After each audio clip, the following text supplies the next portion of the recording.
भाई लोग वापस से आ गए हैं। केजरीवाल अरेस्ट हो गया है। इलेक्ट्रल बॉन्ड का कुछ इन्फ्लुएंस वगैरह आए हैं और हमारा डिक्टेटरशिप भी कंफर्म कर दिया ध्रुव राठी ने। तो अब हम 4-5 लोग और तुम 200 सब्सक्राइबर कुछ देखते हैं इसके 17 मिलियन वाले सब्सक्राइबर को कि क्या करता है ये, और जज करेंगे भाई लोग। तो चालू कर लेते हैं वीडियो। अच्छे से करते हैं 14 मिलियन सब्सक्राइबर वाले लोगों को। नमस्कार दोस्तों, क्या हमारा देश तानाशाही की ओर गिरता जा रहा है? एक महीने पहले ये सवाल जब मैंने आप लोगों से पूछा था, जाहिर सी बात है बहुत से लोगों को शॉकिंग लगा था। लेकिन किसी भी सच्चे देशभक्त के लिए जो सही मायनों में देश की परवाह करता है, उसके लिए सवाल बहुत जरूरी है। कुछ लोगों को डाउट हुआ था कि क्या सही में ऐसा हो रहा है या नहीं हो रहा, लेकिन पिछले एक महीने में जो कुछ हुआ है देश में, उसे देखकर तो यकीनन आपकी आंखें खुल जानी चाहिए। दिल्ली के चीफ मिनिस्टर अरविंद केजरीवाल को बिना मनी ट्रेल और बिना कन्विक्शन के अरेस्ट कर लिया गया। 3 में से 2 इलेक्शन कमिश्नर्स को प्रधानमंत्री मोदी की मर्जी के अनुसार अपॉइंट किया गया। इलेक्टोरल बॉन्ड्स, इतिहास के सबसे बड़े घोटाले की खबरों को टीवी चैनलों से और अखबारों से गायब कर दिया गया। देश की सबसे बड़ी ऑपोजिशन पार्टी कांग्रेस कह रही है कि उनके बैंक अकाउंट्स को फ्रीज किया जा चुका है, वो कैंपेन नहीं कर पा रहे। सालों पुराने केसेस को लेकर इलेक्शन से एकदम पहले इनकम टैक्स डिपार्टमेंट ने इन पर 1700 करोड़ का फाइन लगा दिया। रिपोर्ट किया जा रहा है कि कम्युनिस्ट पार्टी पर भी 11 करोड़ का फाइन लगा दिया। देश भर से खबरें आ रही हैं कि कैसे ऑपोजिशन के कैंडिडेट्स डिक्लेयर होते ही उन पर ईडी और आईटी के नोटिस आ जा रहे हैं। और कांग्रेस का तो ये तक कहना है कि उन्हें अखबारों में पेड एडवर्टाइजमेंट्स छापने तक नहीं दिया जा रहा। इसको भाइयों, on a lighter note, 1700 crore का जो कांग्रेस पे लगा रखा है फाइन का सीन, और सीपीआई सीपीएम पे 11 करोड़ का लगा रखा है। इसमें से कौन पहले फाइन भर सकता है, ये बता दो। सीपीआई की कोई है भी पास तो नहीं है भाई 17 करोड़, 1700 करोड़ 1700 करोड़। मैं तो ये लेफ्ट वालों के पास है क्या? ये इंट्रो तो देख, इसकी इंट्रो तो लाइक इसने कुछ अभी तक गलत तो नहीं बोला है, लाइक फैक्चुअली नहीं फैक्चुअली गलत नहीं बोला। वो किस तरीके से बोला गया है, वो सेंसेशनलाइज कर दिया उसने सब कुछ। हाँ, वो तो part of the game he type है। वीडियो से पहले मुझे ऐसा लगा था कि अरविंद केजरीवाल को डिक्टेटर बुलाया गया तो भाई रिटार्डेड है भाई। अरविंद केजरीवाल भी डिक्टेटर है कुमार विश्वास की माने तो।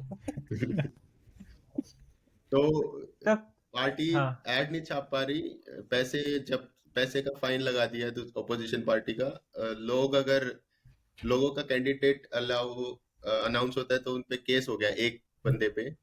केजरीवाल को अरेस्ट कर लिया गया। अरेस्ट ही क्या है, डिटेन क्या है, क्या सही टर्म क्या? अरेस्टेड है। अरेस्ट कर लिया गया है। और क्या था? बिना किसी मनी ट्रेल के इलेक्ट्रल बॉन्ड। बट मतलब उसमें एक फनी चीज मेरे लिए ये है कि ठीक है, सिचुएशनली केजरीवाल के साथ जो हो रहा है वो क्वेश्चनेबल है, बट पास्ट केजरीवाल स्टेटमेंट्स ये है कि अगर आपको किसी पे कार्रवाई करनी है तो आप उसको बाहर क्यों घूमने देते हो? पकड़ो, अरेस्ट करो और उसके साथ पूछताछ करो सीरियस तरीके से, तो अपने आप प्रॉब्लम सॉल्व हो जाएगी। अभी कुछ ऐसा हुआ था ना कि किसी जर्नलिस्ट ने संजय सिंह से पूछा था, संजय सिंह नाम है ना? हाँ, जो अभी छूटा है। आप भी तो यही कहते थे कि जेल में डालो पहले इनको, ये चोर है सारे के सारे, तो अभी जेल में डाल दिया गया था आपको कहेगा, तो बोलते हैं कि हमें थोड़ी पता था कि केजरीवाल पे अप्लाई हो जाएगा। हम तो बोलते उसका लिटरल आंसर ये था। और इलेक्शन कमिश्नर वाला भी बताया इसने। 2 इलेक्शन कमिश्नर उसके हैं। ठीक है। हाँ, इसको छपवाने के लिए हमने नीचे अपना नाम भी दिया, सारा ब्यौरा दिया कि चंदा दो धंधा लो चल रहा था। इस विज्ञापन को छापने से मुख्य जो अखबार थे उन्होंने मना कर दिया। ये क्या हो रहा है देश में? ध्रुव, तेरी फेवरेट आंटी भाई, बट इसमें तो कोई गलत नहीं है। अखबार लाइक प्राइवेट पब्लिशर है, वो डिसाइड करेंगे, एडिटोरियल राइट तो है उनके पास, क्या छापने का नहीं छापना। एग्जैक्टली। ये आंटी तो अपना ऐड लेके डेक्कन हेराल्ड, उसमें जाओ ना, कौन सा हेराल्ड है इनके पास अपना? नेशनल हेराल्ड, उसमें डालो। किसने रोका है? अखबार पढ़ता कौन है भाई? ये आंटी इंडिया की कैरन है क्या? सबको अभी भी मेरे को लगता है कि बहुत बड़ी जनता का प्राइमरी सोर्स ऑफ लाइक बहुत ज्यादा इंफॉर्मेशन वहां से ले रहे हैं जनता। अखबार तो ले रहे हैं लोग, खासकर इफ आई वुड से मेरे स्टेट में तो हाँ ले रहे हैं, फिर यूपी में भी लेते ही रहते हैं। तो मैं तो ध्रुव राठी से लेता हूँ सारी इन्फॉर्मेशन। मेरे को थोड़ा और तलब हो रही है और इन्फॉर्मेशन की, तो मैं यस प्लीज गो ऑन। क्या इस तरीके से इलेक्शंस लड़ी जाएंगी? हम लोग क्या कर सकते हैं यहाँ पर देश की डेमोक्रेसी को बचाने के लिए? इन सब सवालों के जवाब इस वीडियो में जानते हैं। और कुछ लोग जिन्हें अभी भी लगता है कि डेमोक्रेसी सुरक्षित है देश में अभी भी, या फिर जिन्हें लगता है कि तानाशाही अच्छी चीज होगी देश के लिए, इनके सवालों को भी आंसर करते हैं। ये आदमी जर्मनी में नहीं रहता, अभी आया इंडिया में, तो उससे क्या दिक्कत है? नहीं नहीं कोई दिक्कत नहीं है, मतलब इसको थोड़ा सेफ स्पेस में बैठा हुआ है ना, इसलिए इसको समझ नहीं आ रहा है कि कैसे नहीं कर सकते। तानाशाही इसको समझ नहीं आई है अभी। अनडेमोक्रेटिक लैंड में आए और फिर वीडियो बनाए।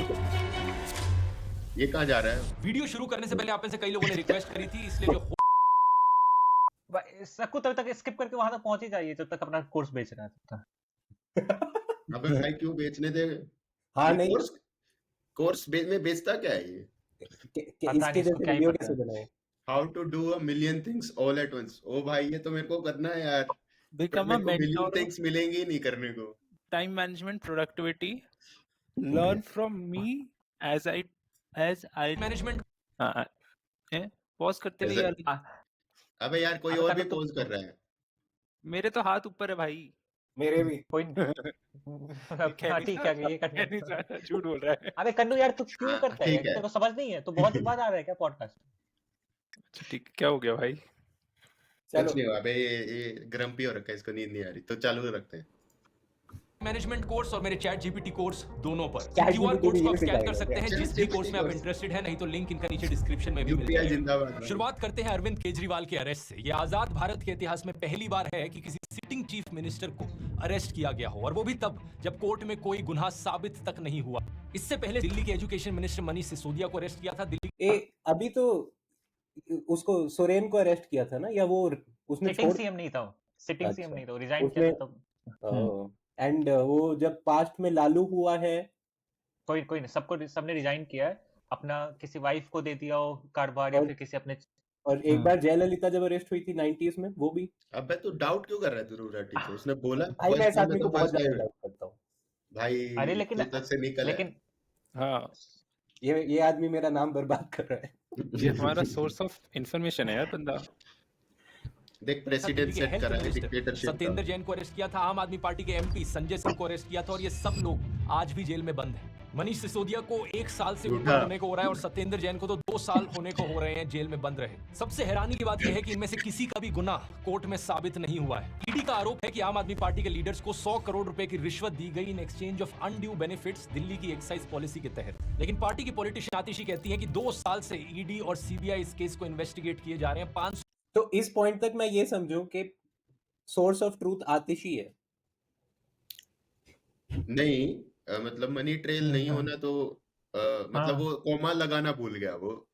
मतलब 100 करोड़ का कुछ मनी ट्रेल नहीं मिला, सबूत तो नहीं मिला, और अब आतिशी ये भी कह रही है। पर अभी उसमें अगर हम उसको उस तरीके से देखें कि प्रूव करने में अगर ईडी को टाइम लग रहा है, तो इनको पकड़ के रखने में क्या गलती है? अरे बट 2 साल से पकड़ के रखे हो तो तुम्हारे पास कुछ सब्सटेंशियल होना चाहिए था, तब ना 2 साल के लिए डालते हो। 2 साल के लिए डाले हुए 2 हो, बस साल कोई जेल मतलब में ही नहीं यार है। बिना किसी हाँ उसके। हाँ पर अभी उसमें मतलब एज अ हम जो रेजिडेंट्स ऑफ द सोसाइटी हैं, उस हिसाब से अगर मैं सवाल पूछूं कि लेमैन, अब जो राइट विंगर्स हैं वो ये कहते हैं, हार्डकोर राइट विंगर्स ये कहते हैं कि तुम्हारी बेल प्ली कोर्ट्स में घूम रही है, तुम्हें मिल क्यों नहीं जाती बेल? क्योंकि जैसे अभी थोड़ा सा ये वीडियो डेटेड है, अलग थोड़ा सा कोर्ट, ईडी का थोड़ा सा कोर्ट अलग है। नॉर्मल कोर्ट नहीं होता, ईडी का स्पेशल कोर्ट होता है, और हाँ। ईडी जब तक ना कहे कि इसको बेल दे दो तब तक बेल नहीं दे सकती कोर्ट। हाँ नहीं वो तो अभी उसमें जैसे मेरा ये सवाल फॉलो अप यही है कि ये थोड़ा सा डेटेड है वीडियो। इस वीडियो के आने से आज की हमारी रिकॉर्डिंग के बीच में संजय सिंह को बेल मिल चुकी है, एंड संजय सिंह भी इसी चीज के अंडर था। तो एसेंशियली वहां पे नहीं कुछ सीरियस प्रूव हो पाया है उनकी तरफ से, तो court has taken a decision in the favour of the accused. तो ऐसा तो नहीं, मतलब कुछ तो होगा उनके बाकियों के केस में जो कोर्ट नहीं मान रहा है, क्योंकि सेम कोर्ट ने अगर वो दे दिया, सेम कोर्ट ने नहीं दिया है ना, सुप्रीम कोर्ट ने दिया संजय सिंह को। सुप्रीम कोर्ट में रिजेक्ट हो रखी है सिसोदिया की बेल। सुप्रीम कोर्ट तक कब पहुंची सिसोदिया की बेल? भाई तू ये कह रहा है 6 महीने में संजय सिंह की प्ली पहुंच गई सुप्रीम कोर्ट तक, और 1.5 साल में सिसोदिया की नहीं पहुंची होगी? अब देख तू तो पहुंची होगी पे होगी आगे मैं ना। नहीं, मैं श्योर हूं, मैं तेरे से सवाल कर रहा हूं। नहीं कोई जरूरी नहीं है पहुंची हो। अब मैं साइड बाय साइड ढूंढ देता हूं। कोर्ट डिसमिस भी कर देता है कि मतलब ईडी देखेगा, केस हमें नहीं देखना। तो in that case we are assuming कि अंडर प्रेशर ये डिसीजन लिया जा रहा है। नहीं, I am not assuming anything. Court के पास बहुत काम है। कोर्ट यूं कह रहा है कि मेरे पास इसका काम नहीं, टाइम नहीं है मेरे पास, ईडी देख लेगा। अज्यूमिंग, कोर्ट ये अज्यूम कर रहा है कि ईडी सही से काम कर रहा है। देख, एज ऑफ नाउ सिसोदिया की जुडिशियल लाइक बेल की plea has been denied by trial court, Delhi high court, supreme court. अच्छा, ठीक है, बोल देखते एक हैं आगे सेकंड क्या होता है। इसका वैसे इसका संजय सिंह के केस में तो ये हुआ था कि कोर्ट ने ईडी को बोला था कि अगर तुम डिनाई कर रहे हो बेल, तो अभी हम लंच पे जा रहे हैं, लंच तक तुम अपना पूरा केस हमारे आगे प्रेजेंट करो। रीजन तब लेके आओ। बोला कि नहीं नहीं नहीं, हम नहीं कर रहे डिनाई, हम प्रेजेंट नहीं करेंगे केस। हम्म। तो इधर भी दिक्कत तो है। मतलब मैं ये नहीं कह रहा कि लाइक, मतलब दोनों तरफ में कुछ गड़बड़े चल रही हैं। हाँ। 500 से ज्यादा रेड कर चुके हैं, 1000 से ज्यादा विटनेसेस ला चुके हैं, लेकिन अभी तक एक भी सबूत इन्हें नहीं मिला इस चीज का जो साबित कर पाए कि आम आदमी पार्टी या इनके मिनिस्टर्स ने कुछ गलत किया हो। मनीष सिसोदिया के लॉयर ने यही चीज बताने की कोशिश करी थी दिल्ली हाई कोर्ट को कि यहाँ पर कोई मनी ट्रेल नहीं है। इनफैक्ट इस पॉलिसी से देश की जनता को फायदा हुआ क्योंकि सरकार का रेवेन्यू बढ़ गया था इस पॉलिसी की वजह से, जिसको बाद में इस्तेमाल किया जा सकता स्कूल और अस्पताल बनाने के लिए। तो सवाल ये उठता है कि अगर कोई सबूत ही नहीं है तो कोर्ट इन्हें बेल क्यों नहीं दे रहा? इसके पीछे कारण है PMLA, prevention of money laundering act का कानून। स्पेसिफिकली कहा जाए तो 2018 में जो इस कानून में अमेंडमेंट करी गई थी मोदी सरकार के द्वारा, इस अमेंडमेंट में सरकार ने बेल की कंडीशंस बदल दी, बेल लेने को और मुश्किल बना दिया। बाकी कानूनों में क्या होता है, innocent until proven guilty, bail मिलना आपका अधिकार कंसीडर किया जाता है। लेकिन PMLA में अब क्या हो गया है, गिल्टी अंटिल प्रूवन इनोसेंट, आपको तब तक बेल नहीं मिलेगी जब तक आप अपने आप को इनोसेंट ना साबित करो। इसी 2018 की अमेंडमेंट में ईडी को और ताकत भी दे दी गई थी। इन चीजों को अरविंद केजरीवाल ने खुद भी एक्सप्लेन किया था अपनी अरेस्ट से पहले। ईडी के केसेस तो ये भी पॉइंट है वैसे कि लाइक, मतलब अब मैं तेरे को बोल दूं कि तूने चोरी करी है, और अब तेरे ऊपर अगर वो आ गया, ओनस आ गया कि प्रूव करने का कि मैंने नहीं करी है चोरी, तो कैसे करेगा प्रूव तू? देख, यहीं पे अभी वही मैं बार बार यही कहने की कोशिश कर रहा हूँ कि ये वीडियो 5-6 दिन डेटेड हो गया है। उन 5-6 दिन में ही हमने देख लिया संजय सिंह को, ऐसा ये क्लीन चिट भी नहीं मिली है बट बेल तो मिली गई। इसने जिस तरीके से वीडियो में प्रेजेंट किया है उसमें तो ये है कि आजीवन तुम जेल में ही रहोगे जब तक केस क्लोज नहीं होगा,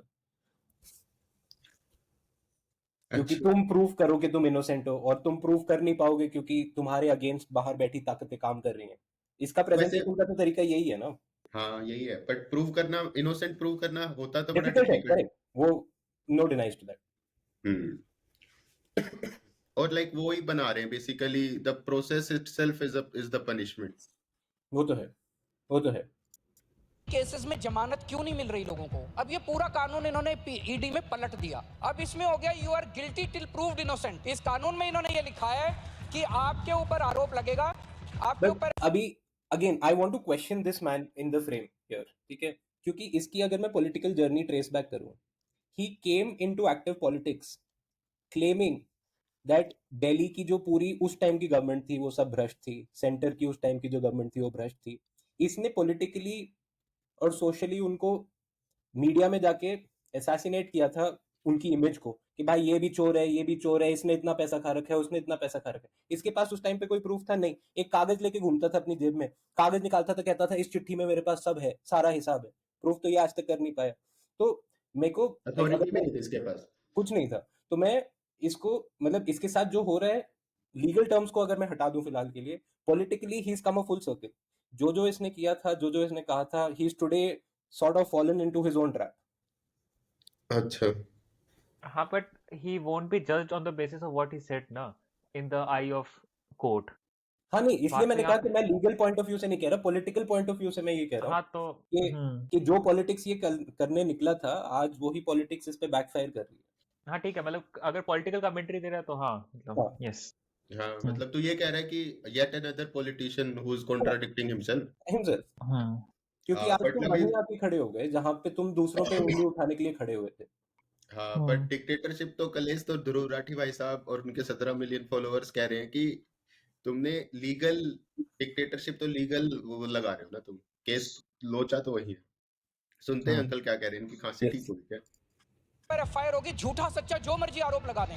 आपको गिरफ्तार कर लिया जाएगा और आपको बेल तब तक नहीं मिलेगी जब तक आपका मुकदमा पूरा नहीं हो जाता और आप इनोसेंट प्रूव नहीं हो जाते। लेकिन बात सिर्फ इतनी सिंपल नहीं है दोस्तों। अरविंद केजरीवाल के इस अरेस्ट के पीछे एक इलेक्टोरल बॉन्ड घोटाले का भी कनेक्शन। कोर्ट में जो हियरिंग हुई उसके अनुसार अरविंद केजरीवाल को 4 लोगों की स्टेटमेंट्स के बल पर अरेस्ट किया ईडी ने। उनमें से एक इंसान है शरद चंद्र रेड्डी, जो कि ऑरबिंदो फार्मा कंपनी के हेड हैं। 9 नवंबर 2022 की बात है कि ईडी ने रेड्डी को बुलाया था पूछताछ के लिए इस एलिजिड लिकर स्कैम के केस में। उन्होंने जो स्टेटमेंट दी उस दिन वो केजरीवाल के फेवर में थी, लेकिन अगले ही दिन 10 नवंबर 2022 को ईडी इन्हें अरेस्ट कर लेती है। इनके अरेस्ट होने के सिर्फ 5 दिन बाद इनकी कंपनी ऑरबिंदो फार्मा ने 5 करोड़ रुपए का चंदा डोनेट किया बीजेपी को इलेक्टोरल बॉन्ड्स के जरिए। ये चीज हम जानते हैं इलेक्टोरल बॉन्ड डेटा को देखकर। आप क्रोनोलॉजी समझ लीजिए। ये करीब 6 महीने तक जेल में रहते हैं। अरविंद केजरीवाल ने कोर्ट में कहा कि इन्होंने 9 अलग अलग स्टेटमेंट्स दी इस 6 महीने के पीरियड में, जो कि सारी स्टेटमेंट्स केजरीवाल के फेवर में थी। उसकी अरेस्ट हुई, उसके बाद उसके 9 स्टेटमेंट्स होते हैं, मैं 9 स्टेटमेंट्स वो मेरे खिलाफ नहीं बोलता। उसके बाद 6 महीने उसको अरेस्ट करने के बाद 25 अप्रैल को वो डूब जाता है। लेकिन 25 अप्रैल 2023 को 6 महीने जेल में रहने के बाद अगली स्टेटमेंट जो देते हैं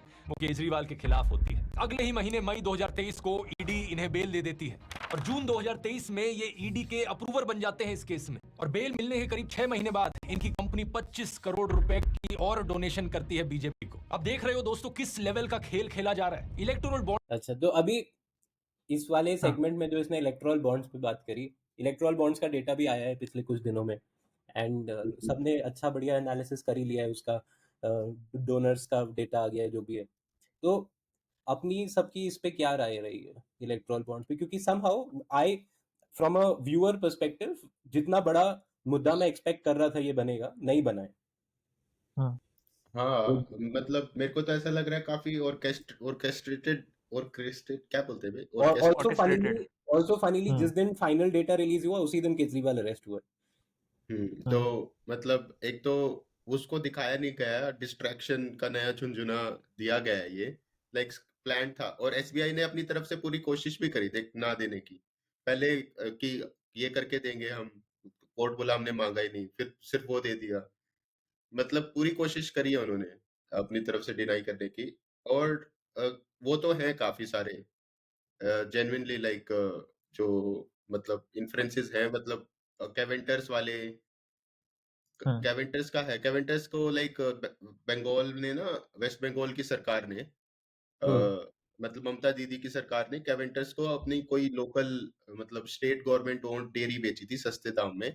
उस पे अच्छा। कांग्रेस ने सवाल उठाया था और फिर ईडी ने छापे छुपे मार दिए थे। ओके। उसके बाद उस कैवेंटर्स ने फिर इलेक्ट्रल बॉन्ड खरीदे कुछ, मेरे ख्याल से 400-500 करोड़ के, बीजेपी को दिए और वो ईडी का केस हट गया। और अच्छा। फिर कैवेंटर्स ने वो डाइल्यूट भी कर दी वही इक्विटी, लाइक मेरे ख्याल से 4-5 गुना प्राइस में। अच्छा। तो ये भी है और भी है कैवेंटर्स का। मुझे ऑल इन ऑल ये लगता है ना कि कभी भी वो सरकार ये बोलती है ना किसी भी सुप्रीम कोर्ट के जजमेंट पे या फिर उनके पॉलिसी के कैसे, अगर सुप्रीम कोर्ट कुछ भी बोलती है कि हाँ सुप्रीम कोर्ट जो बोल रही है वो मतलब हम सुनेंगे, मतलब सुप्रीम कोर्ट की बात सर आंखों पे, और हाँ अगर सुप्रीम कोर्ट कुछ बोल रही है तो हम चेंज करेंगे। अगर ऐसा डिफेंसिव लाइन अगर लेती है ना सरकार खासकर, तो उसका मतलब है कि कहीं दाल में कुछ काला है, ठीक है। और इसमें ना कोई डिनाई नहीं कर सकता कि चीजें बहुत ज्यादा क्लियर नहीं लग रही, लेकिन इसके देख ये डिबेट ऊपर वाले लेवल पे तभी होगा ना जब सारे पॉलिटिकल पार्टी जो इनके अगेंस्ट खड़े वो साफ रहे इसमें, ठीक है। अगर हम लाइन बाय लाइन हर एक पॉलिटिकल पार्टी का भी देखें ना, सबके हाथ गंदे हैं, ठीक है। सबने वही काम किया है जो आज अगर हम बीजेपी को पे कहे कि उन्होंने ऐसा किया है कि किसी को धमका करके ईडी के थ्रू अपने लाइक अपने जो पॉलिटिकल जो इलेक्टोरल बॉन्ड लेकर के इन्होंने एक चंदा इकट्ठा किया, वही सभी ने किया मुझे लग रहा है, ठीक है। तो कोई इस पे अल्ट्रा ऑफेंसिव नहीं जा रहा, सिर्फ एक टच बेस दे करके छोड़ रहे हैं कि हाँ ये मुद्दा हम पकड़ रहे हैं, लेकिन कोई जो होता है ना कि हाँ सड़क पे उतर गए, ये इसको छोड़ा ही नहीं, इन्होंने तो घोटाला कर दिया, ये नहीं कोई कर रहा, क्योंकि सबके चिट्ठे खुल जाएंगे। वो क्योंकि देखो प्रोपोर्शन में डिफरेंस है, हाई लेवल पे डिफरेंस है, मोर देन 50-60% एक पार्टी के पास गया तो डेफिनेटली वो क्वेश्चनेबल है। बट वही जैसे शिवांग कह रहे हैं कि लड्डू बटा तो सब में ही है। एंड मैंने कुछ पॉलिटिकल पार्टीज की तरफ से, स्पेशली कांग्रेस एंड ये और कौन, ये आम आदमी पार्टी की तरफ से ये सुना था रिटोरिक के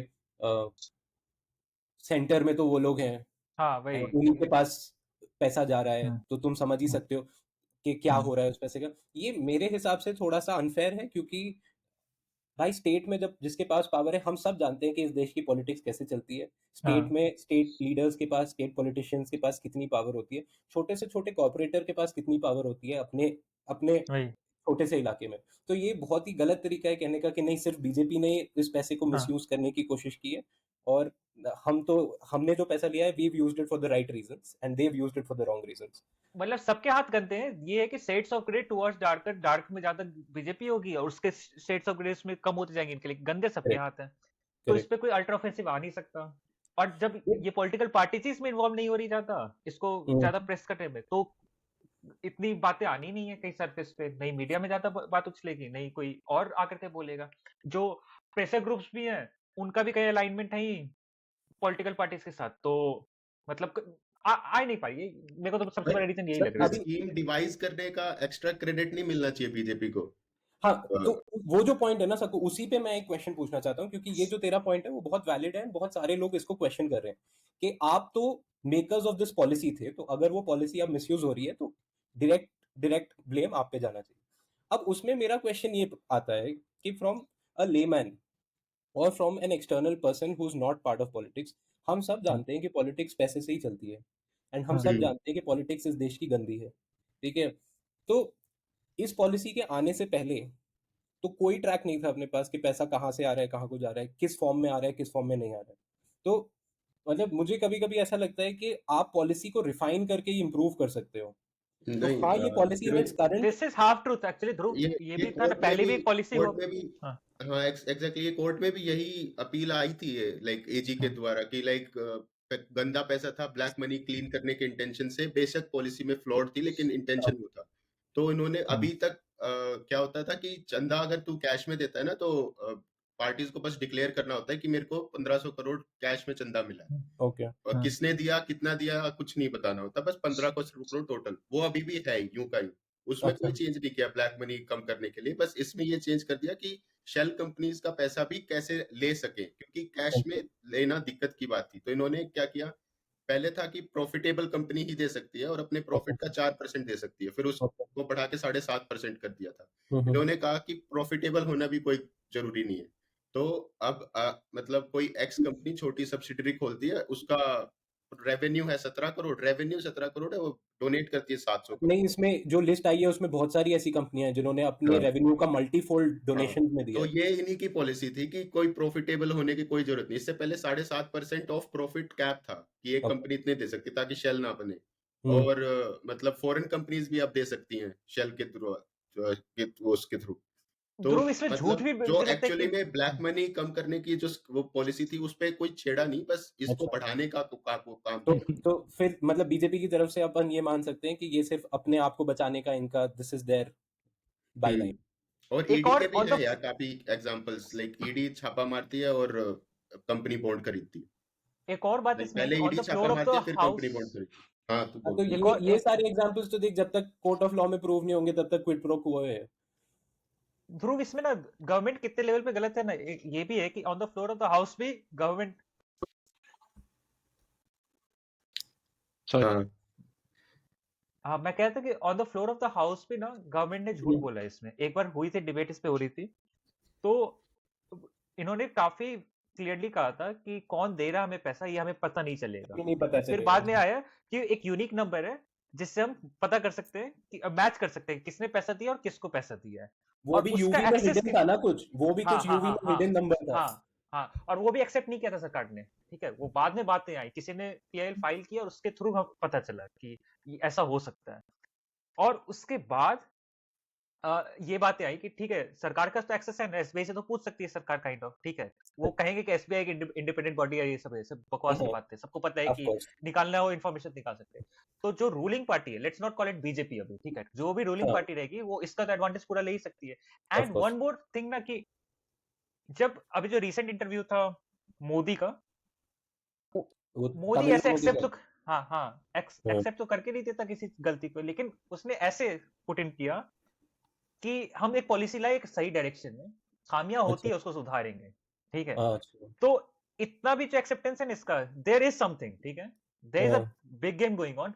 यही है कि इन्होंने बड़ा गेम खेला इसी में, इस इस जो भी गेम हुआ इसका बड़ा पार्ट इन्होंने खेला और सभी ने छोटा-छोटा गेम खेले। ये सभी चट्टे-बट्टे हैं, क्या पता कोई आके खुल के बोलेगा नहीं। क्या पता मोदी कह रहा हो कि अगली बार पकड़ में भी नहीं आएंगे, ये सुधारेंगे। नहीं, बट इसमें मतलब जो मैंने जितना पढ़ा उसमें से I think shout out to a couple of parties left की साइड पे जिन्होंने अपफ्रंट ये कहा था कि नहीं ये हमारी थिंकिंग से बिल्कुल अलाइन नहीं है, तो हम हाँ। उन्होंने लिए ही नहीं इलेक्टोरल बॉन्ड्स।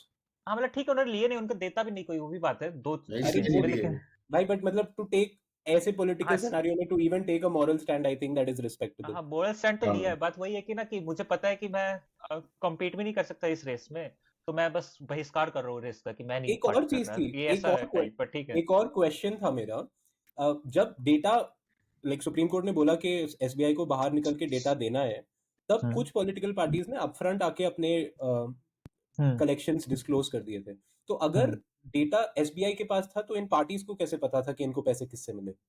नहीं, तो एक्चुअली वो ना 2018 अप्रैल 2019 के बाद से कहा था कोर्ट ने, क्योंकि ओके। कोर्ट बोली थी कि मतलब उससे पहले का सबको क्योंकि हाँ, तो अप्रैल 2019 पे ना एक इलेक्शन कमीशन ने डेटा रिलीज किया था किसी आरटीआई के उसमें, वो भी कोर्ट ने कहा था उस टाइम का करने को, तो इलेक्शन कमीशन ने वो कर दिया था। अभी वाले रिलीज में कोर्ट ने ये कहा कि क्योंकि उस टाइम वो कर दिया था तो मतलब सब स्टेक होल्डर्स को हिंट था कि ये एक्चुअली में प्राइवेट है नहीं, कोर्ट ओके। के अंडर आ सकता है, तो कोर्ट ने ये कहा इसलिए हम इसके बाद से डेटा रिलीज करने को कह रहे हैं ओके। अब एसबीआई को। तो जो पहले किया था उसमें कुछ पार्टीज ने तो कह दिया था, बता दिया था, कांग्रेस ने और बीजेपी ने नहीं बताया था कि एक्चुअली मिला किससे है। कुछ पार्टीज ने ये भी बता दिया था कि किससे मिला है, क्योंकि तब भी इलेक्टोरल बॉन्ड नंबर वाला था समान अच्छा। कम था उसमें। हाँ, क्योंकि वो इनिशियल एक लिस्ट आई थी जिसमें डीएमके, बीजेडी, इन सब की कुछ कुछ का डेटा नहीं, शायद बाय द वे बीजेडी भी मैं नहीं एक शाउट बताना आउट देता चाहती। हूँ, रिपोर्टर्स कलेक्टिव करके एक वेबसाइट है, ये प्रोजेक्ट है, अच्छा। यहाँ पे अलग अलग फ्रीलांस रिपोर्टर्स आते हैं और अपनी अपनी स्टोरीज प्रेजेंट करते हैं। इन्होंने इलेक्ट्रल बॉन्ड पे काफी अच्छा वो किया है और एक बढ़िया सा ट्रैकर भी बनाया है जिसमें वो बताते हैं कि ये कंपनी इस डेट पे चंदा लिया है, इस डेट पे ईडी का छापा पड़ा है, और मतलब ग्राफ पे ऐसे बढ़िया से वो कर रखा है हर कंपनी का, तो बढ़िया। और उन्होंने बताया कोल में बड़े कांड किए हैं बीजेपी ने इलेक्ट्रल बॉन्ड वाले में, कोल किसमें? बेचा है कोयला, अच्छा, कोयले के राइट्स बेचे हैं, इलेक्ट्रल बॉन्ड का मतलब स्कीम बन रहा है उसका, सही बढ़िया बन रहा है। रिलायंस वगैरह वाला तो है ही, और ये बट रिलायंस और अदानी तो मेरे को लिस्ट में नाम ही नहीं दिखे। शेल कंपनी है। ओह, और पता है होगा क्या ना, eight the end of the होना क्या है इसमें कि ना इस सबको एक तरीके से ऐसा बता दिया कि कोइंसिडेंस था या फिर सर्कमस्टेंशियल था ये सारी चीजें। एंड क्योंकि इसका भी तो कोई ट्रेल है नहीं, ठीक है, हुआ ये टाइमलाइन तो मैच कर रहे हो, इसका तो कुछ कनेक्शन तो बैठा नहीं पाओगे किसी भी तरीके से, प्रूव तो कुछ कर नहीं पाओगे, तो इसलिए मतलब बेफिक्र भी है ये लोग। कनेक्शन ऐसे वर्बैटम कनेक्शन बैठ रहा है, हाँ बट हाँ उसको आप विद प्रूफ नहीं बैठा पाओगे हाँ क्योंकि ये अरे रिटन ऑर्डर्स तो होते नहीं है।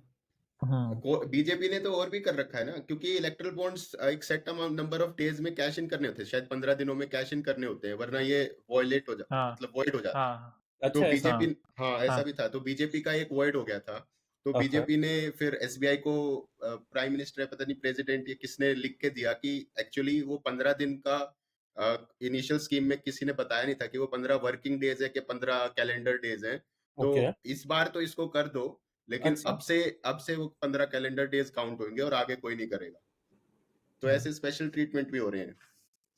सही है, बहुत ही बढ़िया। सही है चलो सही है ठीक सही है, है। इसको भी देख लेते हैं, ध्रुव राठी को भी।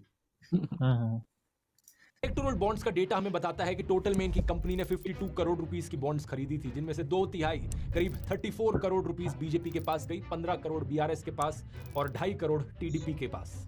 यही कारण कि आतिशी ने कहा कि इस एलिजिड लिकर स्कैम का जो मनी ट्रेल है वो आम आदमी पार्टी के पास नहीं बल्कि बीजेपी के पास जाता है। ये है मनी ट्रेल, शरद चंद्र रेड्डी की कंपनियों द्वारा दिया गया भारतीय जनता पार्टी के बैंक अकाउंट में पैसा। जो बाकी 3 लोग हैं जिनकी स्टेटमेंट्स की वजह से अरविंद केजरीवाल को अरेस्ट किया गया, उनकी कहानियों में भी ऐसी ही क्रोनोलॉजीज आपको देखने को मिलेंगी। शायद यही कारण कि अरविंद केजरीवाल एक के बाद एक समन्स मिस किए जा रहे थे ईडी के, और उन्होंने ईडी के इन सारे समन्स को इलीगल ठहराया। उनके अनुसार ईडी ईडी का मकसद सिर्फ और सिर्फ इन्हें किसी भी बहाने से अरेस्ट करना था, जिससे कि पार्टी को खत्म किया जा सके और दिल्ली और पंजाब की सरकारों को गिराया जा सके। एक 8 मिनट की ऑडियो रिकॉर्डिंग है इस केस की, जब अरविंद केजरीवाल खुद को कोर्ट में डिफेंड कर रहे थे। अगर आप वो सुनना चाहें तो उसका लिंक डिस्क्रिप्शन में है। अरविंद केजरीवाल के अरेस्ट पर रिएक्ट करते हुए कांग्रेस पॉलिटिशियन राहुल गांधी ने कहा, डरा हुआ तानाशाह एक मरा हुआ लोकतंत्र बनाना चाहता है। नेताओं को धमकाया जाता है, पैसे देकर सरकारों को गिराया जाता है, नेताओं को जेल में डाला जाता है। ये पूरी की पूरी मैच फिक्सिंग करने की कोशिश की जा रही है। मीडिया समेत सभी संस्थाओं पर कब्जा,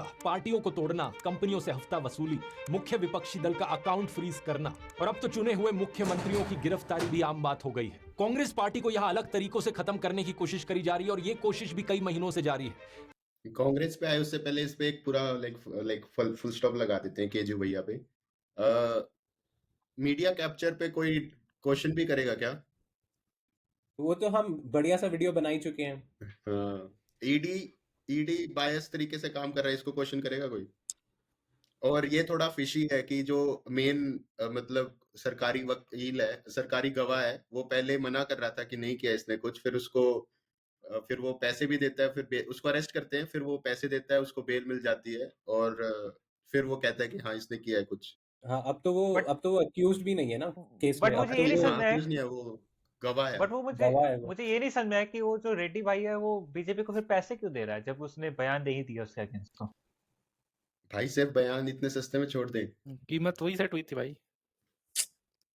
आजादी की कीमत काफी बीजेपी ज्यादा थी को, क्या? बीजेपी के एनडीए वालों लोगों को दिए तो उस भाई ने पैसे। मेरे को एक क्वेश्चन है, ये लाइक एनडीए हर वाले लोग जगह नहीं है।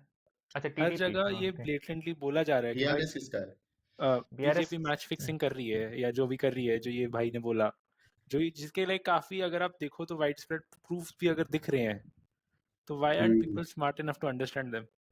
People are understanding it. It's just like people feel like still this is the better option.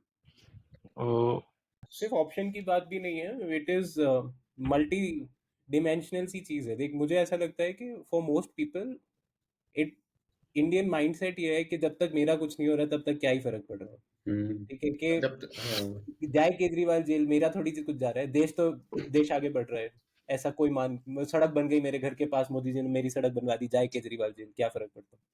मेरे खाते में पैसे आ गए, केजरीवाल जाए जेल, मेरे को क्या फर्क? जो थोड़ा रिस्की तो है, देख 2014 से और अभी तक 24 तक थोड़ा मतलब इंक्लाइन पे तो है, थोड़ा ऑथोरिटेरिज्म है ना, स्टीपनेस उसकी क्वेश्चन कर सकते हो।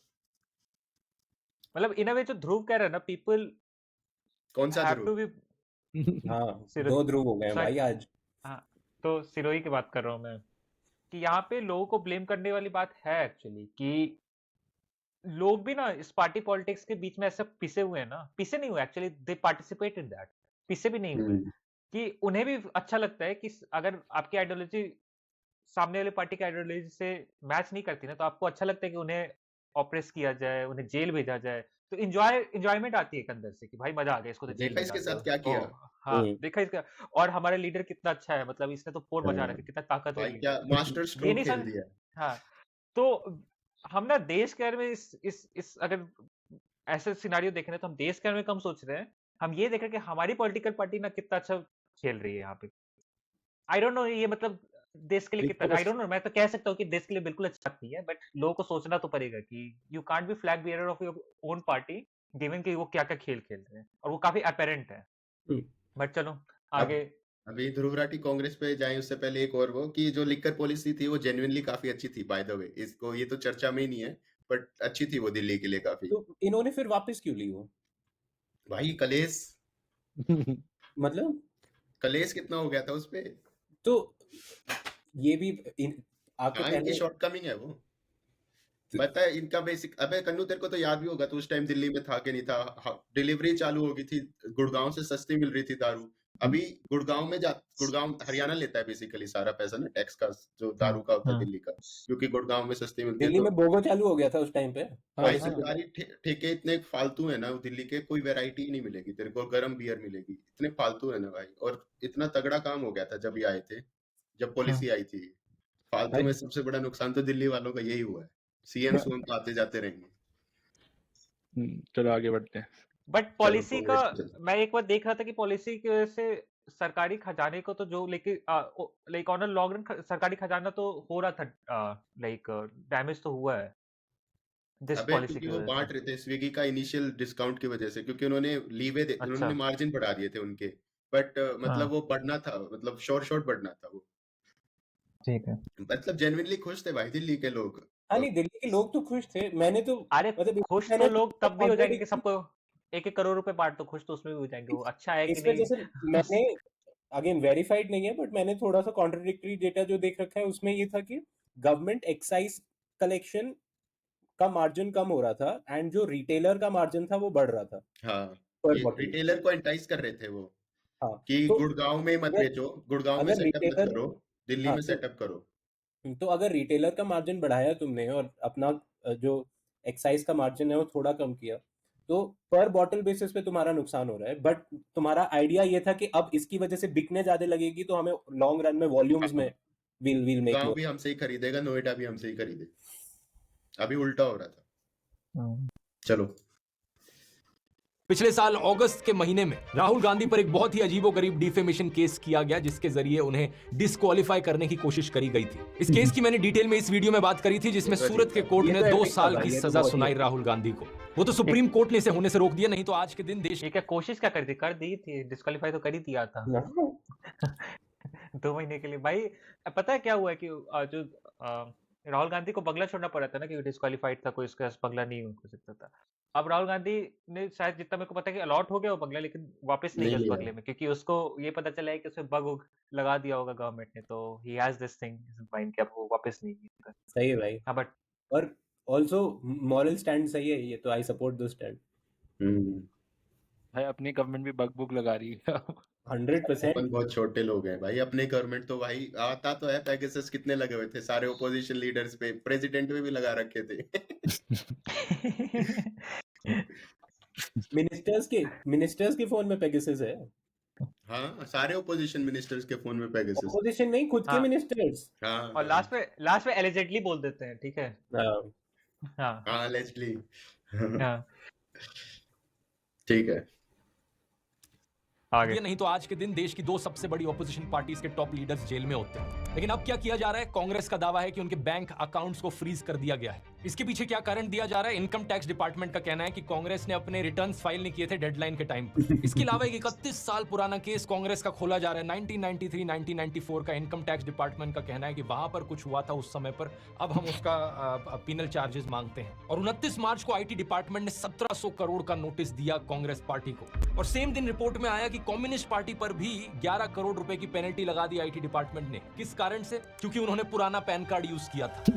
हर एक ऑपोजिशन पार्टी को इसी तरीके से टारगेट किया जा रहा है। इस ट्वीट को देखिए। टीएमसी ये पता है क्या एक्चुअली, ये जो 30 साल पुराना कुछ है, ये आई थिंक मैं गलत भी हो सकता हूँ, बट 20 लाख का अमाउंट है जिस पे अच्छा, टैक्स नहीं देना था। 20 लाख की डिक्लेरेशन में डिस्क्रिपेंसी थी, ओके वो टैक्सेबल नहीं था, बस जिन्होंने इतना बताया उससे 20 लाख कम रह गया उनका। ओके। ज्यादा था जेन्युइनली अब बताना, उस पे 20 लाख कम। अब उस उस पे पे 200 पेनल्टी लग करोड़ गई का है। 200 करोड़ का फाइन ठोक दिया।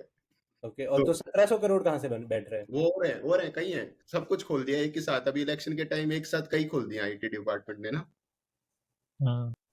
हाँ नहीं, फाइन तो इकट्ठा कर लेना इस चाहिए ट्वीट इनको को अभी। देख हाँ, अभी मतलब इलेक्ट्रल बॉन्ड वाले भी कैश नहीं हो पाए इनके। नहीं, अबे हाँ, वो ये तो बचे हुए जो इलेक्ट्रल बॉन्ड जो खरीदे गए थे, जो एनकैश नहीं थे, वो पीएम केयर्स में जा रहे हैं। हाँ ये बढ़िया नहीं है? तो इन्होंने फिर इस बीजेपी ट्वीट को वालों ने, देखिए। टीएमसी पार्टी के कैंडिडेट तू एक सकू नहीं कह रहा था कि इन्होंने कुछ फेरबदल करवाई, 15 वर्किंग डेज और 15 कैलेंडर डेज हाँ, वगैरह करवाए, तो इवेंचुअली तो वही जा रहा था पैसा। अगर मिस हो रहा था तो फिर उधर ही जाने क्यों नहीं दिया था? नहीं पार्टी के तब पास रखना था ना। तब नहीं पीएम था केयर्स वो, तो देश के तब नहीं था पीएम केयर्स। अभी जब इलेक्ट्रल बॉन्ड अच्छा एससी ने वॉइड कर दिए ना कि वैलिड नहीं है ये, अच्छा अच्छा अच्छा तो अब और जो खरीदे गए उनका पैसा पीएम केयर्स में चला गया। अच्छा ठीक है। वो इस तो ट्वीट सीक्रेट को जगह वहां देखिए। तो चला टीएमसी जाए। पार्टी के कैंडिडेट साकेत खोखले ने लिखा कि पिछले 72 घंटे में इन्हें 11 अलग-अलग इनकम टैक्स के नोटिस आ गए। कुछ तो 7-7 साल पहले के नोटिस हैं। क्या ऐसे होंगी देश में फ्री और फेयर इलेक्शंस? हालातों को देखकर इस फिल्म की याद भाई ये भी थोड़ा नमक मिर्च लगा रहा है, कुछ तो 7 साल पहले के नोटिस हैं।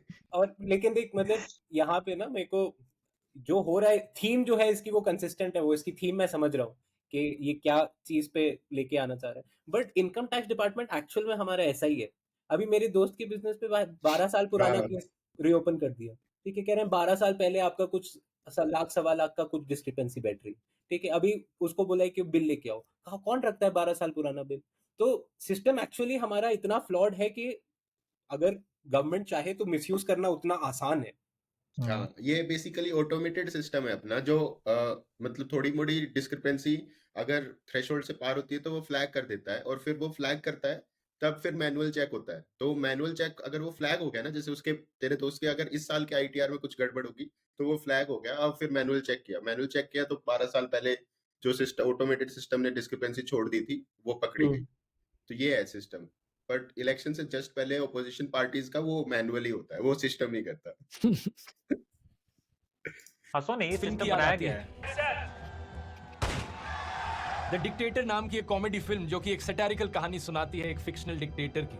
रेस जीतने के लिए Epic movie। डिक्टेटर किसी भी हद तक जाने को तैयार है। आज जो भी ये सब हो रहा है देश में, इसकी खबर दुनिया भर में पहुंच रही है दोस्तों। पहले जर्मनी की तरफ से स्टेटमेंट आई, फिर अमेरिका ने स्टेटमेंट दी, और अब तो यूनाइटेड नेशंस भी कहने लग रहा है। वो उम्मीद करते हैं कि इंडिया में लोग फ्री और फेयर तरीके से वोट कर पाएंगे, सबके राइट्स को प्रोटेक्ट किया जाएगा। सरकार ये में सब तो नहीं हो होते ही पाता है। मेरे से, ये सब दुनिया कह रही है, मेरे को मत सुना। एक तो तू अपनी टोन ठीक कर ले, मोनोटोनस टोन में सुना, यहाँ पे ज्यादा नमक मिर्च मत लगा, और फिर ये दुनिया के बारे में मत बता मेरे को, दुनिया अपना देखे भाई। क्योंकि यूएस में तो बड़े फ्री एंड फेयर इलेक्शन हो ही रहे हैं, और यूएन इतना अच्छा काम करता है फ्री एंड फेयर तरीके से पूरी दुनिया में कि मैं और यूएन जर्मनी ने तो कुछ कभी किया ही नहीं गड़बड़। हाँ जर्मनी नहीं, जर्मनी ने कुछ नहीं किया। जाएगा। जर्मनी ने सरकार के इन क्या कारनामों किया? की वजह से क्या दुनिया भर gesture में पर क्या होता है? साफ सुथरे लोग हैं। सरकार के इन कारनामों की वजह से दुनिया भर में भारत की रेपुटेशन नीचे गिर रही है। कुछ बीजेपी के पॉलिटिशियंस तो अब ओपनली कह रहे हैं हम 400 से ज्यादा सीट लाना चाहते हैं ताकि हम देश का कॉन्स्टिट्यूशन बदल सके। ये इस खबर को इनका देखो, backbone 27 है। मार्च को शिवसेना ने अपने पॉलिटिशियन अमोल कीर्तिकर को कैंडिडेट घोषित किया। ये हुआ सुबह के 9 बजे, और सिर्फ 1 घंटे बाद 10 बजे इन्हें ईडी का नोटिस आ गया। अमोल कीर्तिकर जी जैसे उनका इससे नाम पहले घोषित मीटिंग करी होगी, इसको कहा होगा कि भाई देख ले तेरे को आना है कि नहीं आना इधर, और इसने कहा कि नहीं आना, जाओ तुम देख लेंगे, और इन्होंने ब्लफ कर नहीं रहती है, ले भाई तेरे को मैं बताता हूँ। भाई, ये जो मेरे को विश्वास ही एक- नहीं हो रहा कि इंडियन सिस्टम में इतनी एफिशिएंसी आ गई है कि 9 बजे से लेकर 10 बजे तक फाइल मूव कर गई। नहीं भाई, इसमें ऐसा हुआ है, ठीक है, कि ये लोग तो भेज ही रहे थे नोटिस, इन्होंने 1 घंटे पहले अनाउंस कर दिया उससे पहले। ये ठीक है? कोइंसिडेंस है भाई, कोइंसिडेंस। इनको पहले से पता था कि आज 10 बजे छापा पड़ने वाला है। हाँ, तो इन्होंने 9 बजे करने की क्या जरूरत थी? ये तो हाँ, तरीका सही सुबह में। सुबह कौन करता है? हाँ, इतनी सुबह क्या कर रहा है? तुमसे चाय पराठे खाओ 10-11 बजे करते। पता है, ये जो जिस कैंडिडेट की बात हो रही है ना, इसको सब खिचड़ी चोर कह रहे हैं। हाँ, ये खिचड़ी चोर मैंने भी सुना है, क्या है कहानी इसकी? अबे मिड डे यही मील के है। खा गया होगा यार। हाँ, अच्छा। मिड डे मील नहीं है ये, मिड डे मील ये कोविड के टाइम पे क्या हुआ था कि गवर्नमेंट ने फास्ट ट्रैक कर दिया था, टेंडर नहीं निकाला था, वो जो लोग फंसे हुए थे ना मुंबई में, हाँ, उनको खिचड़ी बांटने का एक प्रोग्राम चलाया था कि ये लोग कुछ अच्छा। खाए पिए। तो उसमें अच्छा। वही फास्ट ट्रैक कर दिया था, टेंडर हाँ, उन्होंने हाँ। नहीं लिया था, सप्लायर जो थे वो, तो जो सप्लायर्स जो थे ना, उन्होंने 300 ग्राम खिचड़ी की जगह 100 ग्राम खिचड़ी दी है, तो ठीक है। अच्छा। तो जो 200 ग्राम खिचड़ी का जो हुआ है, इतने शर्म की बात है तो ये। शर्म की बात क्यों भाई, लालू चारा खा गया तो खिचड़ी नहीं खाने दे रहा उसको? खिचड़ी भी तो नहीं खा रहा ना, तो जो निकाला है ना मक्खन इन्होंने, तो उसमें से ये जो सरगना है ना, लालू वो बड़ा चारा ही ये खा रहा था। तो जो ये कैंडिडेट उस पे अगेन एलिजिटली उस पे वो ब्लेम कर रहे हैं कि अबे यही है वो। कैंडिडेट में दम भी है क्या? बस वैसे ही मजे में आ रखा है ये। पता नहीं, एक तो क्यों कर देते हैं, इनको पता है स्वीप कर जाएंगे ऐसे ऐसी जगह, मुंबई में तो स्वीप ही करेंगे, लेकिन फिर भी सबको पकड़ पकड़ करके।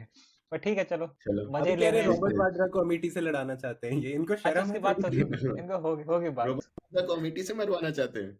हाँ, रॉबर्ट वाड्रा ने बोला है लोग चाहते हैं कि मेरे जैसा आदमी आके उनकी आवाज उठाए अमेठी से। और जमीन लूट ले। हमारी जमीन बहुत हो रखी है, वाड्रा जी लूट लो।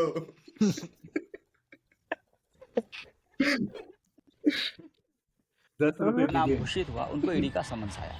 ये दबाव तंत्र है, दबाव तंत्र। ये डराने की कोशिश है। एनसीपी के लीडर प्रफुल्ल पटेल याद है, इन पर एक भारी आरोप लगाया गया था करप्शन केस का बीजेपी के द्वारा। 8 महीने पहले इन्होंने लेकिन अपनी पार्टी तोड़कर बीजेपी की अलायंस ज्वाइन कर ली थी, और इसका नतीजा क्या हुआ? 29 मार्च की इस खबर को देखो। जो भी केस सीबीआई ने चलाया था इनके खिलाफ, उसे अब बंद कर दिया गया। अब मोदी सरकार कहती है कि यहाँ कोई करप्शन नहीं था। ऐसे ही बहुत से और केसेस हैं, जैसे कि नवीन जिंदल का केस देखो। ये कांग्रेस मैं बता रहा हूँ, प्रफुल्ल पटेल एकदम साफ स्वच्छ आदमी था। बिल्कुल, और वो भाई, मतलब 8 अभी साफ हुआ है। 8 महीने पहले ही उससे पूछ रहे थे, उसने तभी कह दिया था कि कोई केस ही नहीं है, आप ढूंढ के देख लो कोई केस मिले अगर आपको। तो ये तो अभी अभी न्यूज में आया है, उसको तो 8 महीने से पता था कि कोई केस ही नहीं है। फिर उसने एनसीपी के अंदर एक नई पार्टी ढूंढ दी और हाँ। दे दिया उधर जाकर के, और उसका केस रफा दफा हो गया। अरे नवीन अच्छा मंडल, ये तो मेरे यहाँ वाला है। हाँ हाँ कर दिया क्या कांड?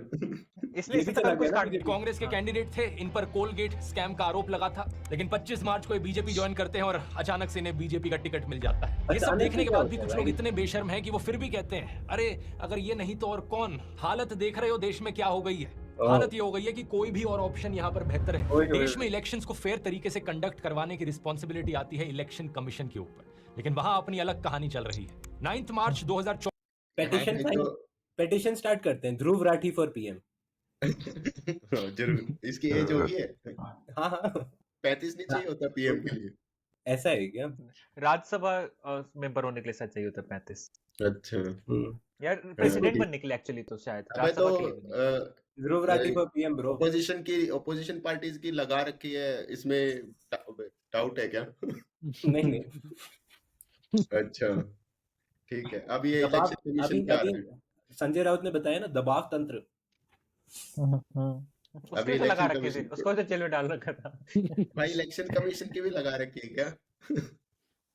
वही बताएगा भाई बंदा। अरे इमरजेंसी में क्या हुआ था कि एक साथ ही सबको जेल में डाल दिया था, ठीक है, कभी कभी आगे पीछे होते रहता था। इधर क्या कर रहे हैं कि सबको साथ में नहीं डाल करके 5 को अभी डाल दिया, फिर उनको निकालेंगे तब तक 3 बीच में गए हुए हैं, फिर इनको राउंड निकाल रॉबिन 10। खेल रहे हैं। हाँ ये 10 वो इधर है, से वो डाल के। हाँ उधर गर्म उबलते पानी में मेंढक डाल दिया था, इधर ठंडे पानी में मेंढक डाल के उबाल रहे। अरे वो भी तो है ना, इंफ्रा की कमी है ना, वीवीआईपी जेल्स की कमी है, तो वीवीआईपी जेल्स that एक too. एक करके। इंफ्रा बोलो गडकरी साहब को, वो भी बनाएंगे लोन लेके। क्योंकि ये जैसे ये सब जो लोग होते हैं, जैसे ही जाते हैं जेल तो इनको कुछ डायबिटिक प्रॉब्लम हो जाता है, कोई हेल्थ का हाँ। इशू बहुत ज्यादा ही हो जाता है, तो इनको तो चाहिए भी होता है कि 5 स्टार फैसिलिटी अंदर है, तो वो सारे भी है नाजुक तो के लिए भाई। वो सारे के सिद्धू सारे गया हैं, था, हाँ। सिद्धू गया था, हाँ। सिद्धू कहता है मेरी तो वीगन डाइट चल रही है। अरे भाई। चलो इलेक्शन कमीशन को देख लेते हैं। दिखा 9 मार्च 2024 को इलेक्शन कमिश्नर अरुण गोयल ने अपनी पोस्ट से रिजाइन कर दिया। Chief election commissioner Rajiv Kumar का कहना था कि उन्होंने ये इस्तीफा दिया क्योंकि हेल्थ कंसर्न्स थे उनको, लेकिन द हिंदू अखबार के अनुसार उनके पास के जो लोग थे उनका कहना है कि एक्चुअली में अरुण गोयल की जो हेल्थ थी वो परफेक्ट थी। कारण इसके पीछे ये बताया जा रहा है कि chief election commissioner Rajiv Kumar और इलेक्शन कमिश्नर अरुण गोयल के बीच में असहमतियां थी। अब इसके अलावा एक और इलेक्शन कमिश्नर की पोस्ट खाली पड़ी थी। देश में 3 इलेक्शन कमिश्नर्स होते हैं, इनके रेजिग्नेशन के बाद 2 पोस्ट खाली हो गई। 2 नए इलेक्शन कमिश्नर्स को कैसे अपॉइंट किया जाए और कौन अपॉइंट करेगा? मैंने पिछले वीडियो में आपको बताया था कि मार्च 2023 में 5 जज कॉन्स्टिट्यूशन बेंच था सुप्रीम कोर्ट का, जिन्होंने ऑर्डर किया कि इलेक्शन कमिश्नर्स की अपॉइंटमेंट होनी चाहिए 3 लोगों की कमेटी के द्वारा, prime minister, leader of opposition और चीफ जस्टिस ऑफ इंडिया। लेकिन मोदी सरकार करीब 3.5 महीने पहले एक नया कानून लाई यहाँ पर और कहा कि नहीं, इलेक्शन कमिश्नर्स की अपॉइंटमेंट में चीफ जस्टिस नहीं होंगे, हमारी ही सरकार का यूनियन मिनिस्टर होगा और प्राइम मिनिस्टर होंगे और एक लीडर ऑफ ऑपोजिशन सही। इसके अनुसार 2 नए इलेक्शन कमिश्नर्स अपॉइंट किए जाते हैं। 3 लोगों की जो कमेटी बनाई गई उसमें थे प्रधानमंत्री मोदी, दूसरे थे होम मिनिस्टर अमित शाह और तीसरे थे एक ऑपोजिशन पॉलिटिशियन अधीर रंजन चौधरी। लेकिन इस अपॉइंटमेंट के वक्त भी प्रॉपर प्रोसीजर नहीं फॉलो किया गया। अधीर रंजन चौधरी ने कहा कि एक रात पहले उन्हें 212 नामों की लिस्ट दी गई और मीटिंग से एकदम पहले उन्हें 6 नामों की शॉर्ट लिस्ट दी गई और उन्हें कैसी समय ही नहीं shortlist दिया गया है? जज करने के लिए ये कि कौन किसे सी अपॉइंट shortlist करना है जिसमें चाहिए, उनका 212 बैकग्राउंड से क्या है, start हो लोगों का, जाता है? उनका एक्सपीरियंस कितना है। एक रात में भाई, एक रात में इसको बुलाया ही क्यों था? हाँ, कोरम तो वैसे ही सेटअप हो जाता है। भाई मेरे को तो नहीं अमित लगता शाह कि और मोदी साथ में बैठे होंगे और ये गया होगा और मोदी का हाँ देखते बैठ जाओ, करेंगे ये वाला सेलेक्ट करेंगे रुको, चाय बैठो। पियो पापे खाओ। भाई मेरे को तो, भाई तुम लोग मजाक कर लो जो भी करना है, लेकिन मेरे को तो नहीं लगता कि एक रात पहले भी दिया तो 212 नाम पढ़ने में कोई दिक्कत हुई होगी किसी को भी। 212 नाम पढ़ने में कितना टाइम लगता है? 212 से नाम तो थोड़ी क्या पढ़ने किया, उनकी आगे प्रोफाइल। लिए इसने पहले क्या किया भाई, 212 कैंडिडेट्स को कैसे शॉर्ट लिस्ट करेगा अच्छा तू एक रात तो में? फिर इसको उस मीटिंग से पहले 6 लोगों का शॉर्टलिस्ट भी तो मिला था, वो तो और कंडेंस करके मिल गया, तो फिर क्या प्रॉब्लम थी? हाँ तो ये चूज तो नहीं कर पाए उन 6 में से। कह तो रहे अब डिसेंट था मीटिंग में। अब ये Dissented meeting अपोजिशन लीडर डर रहा है तो क्या किया जाए, इसको कुछ समझ ही नहीं आ रहा। तो अपने 2 स्मार्ट लोग हरामजादा 2 वोट को कैसे, मतलब इनके भाइयों की फूट नहीं करवा पाए, नल्ला है बिल्कुल।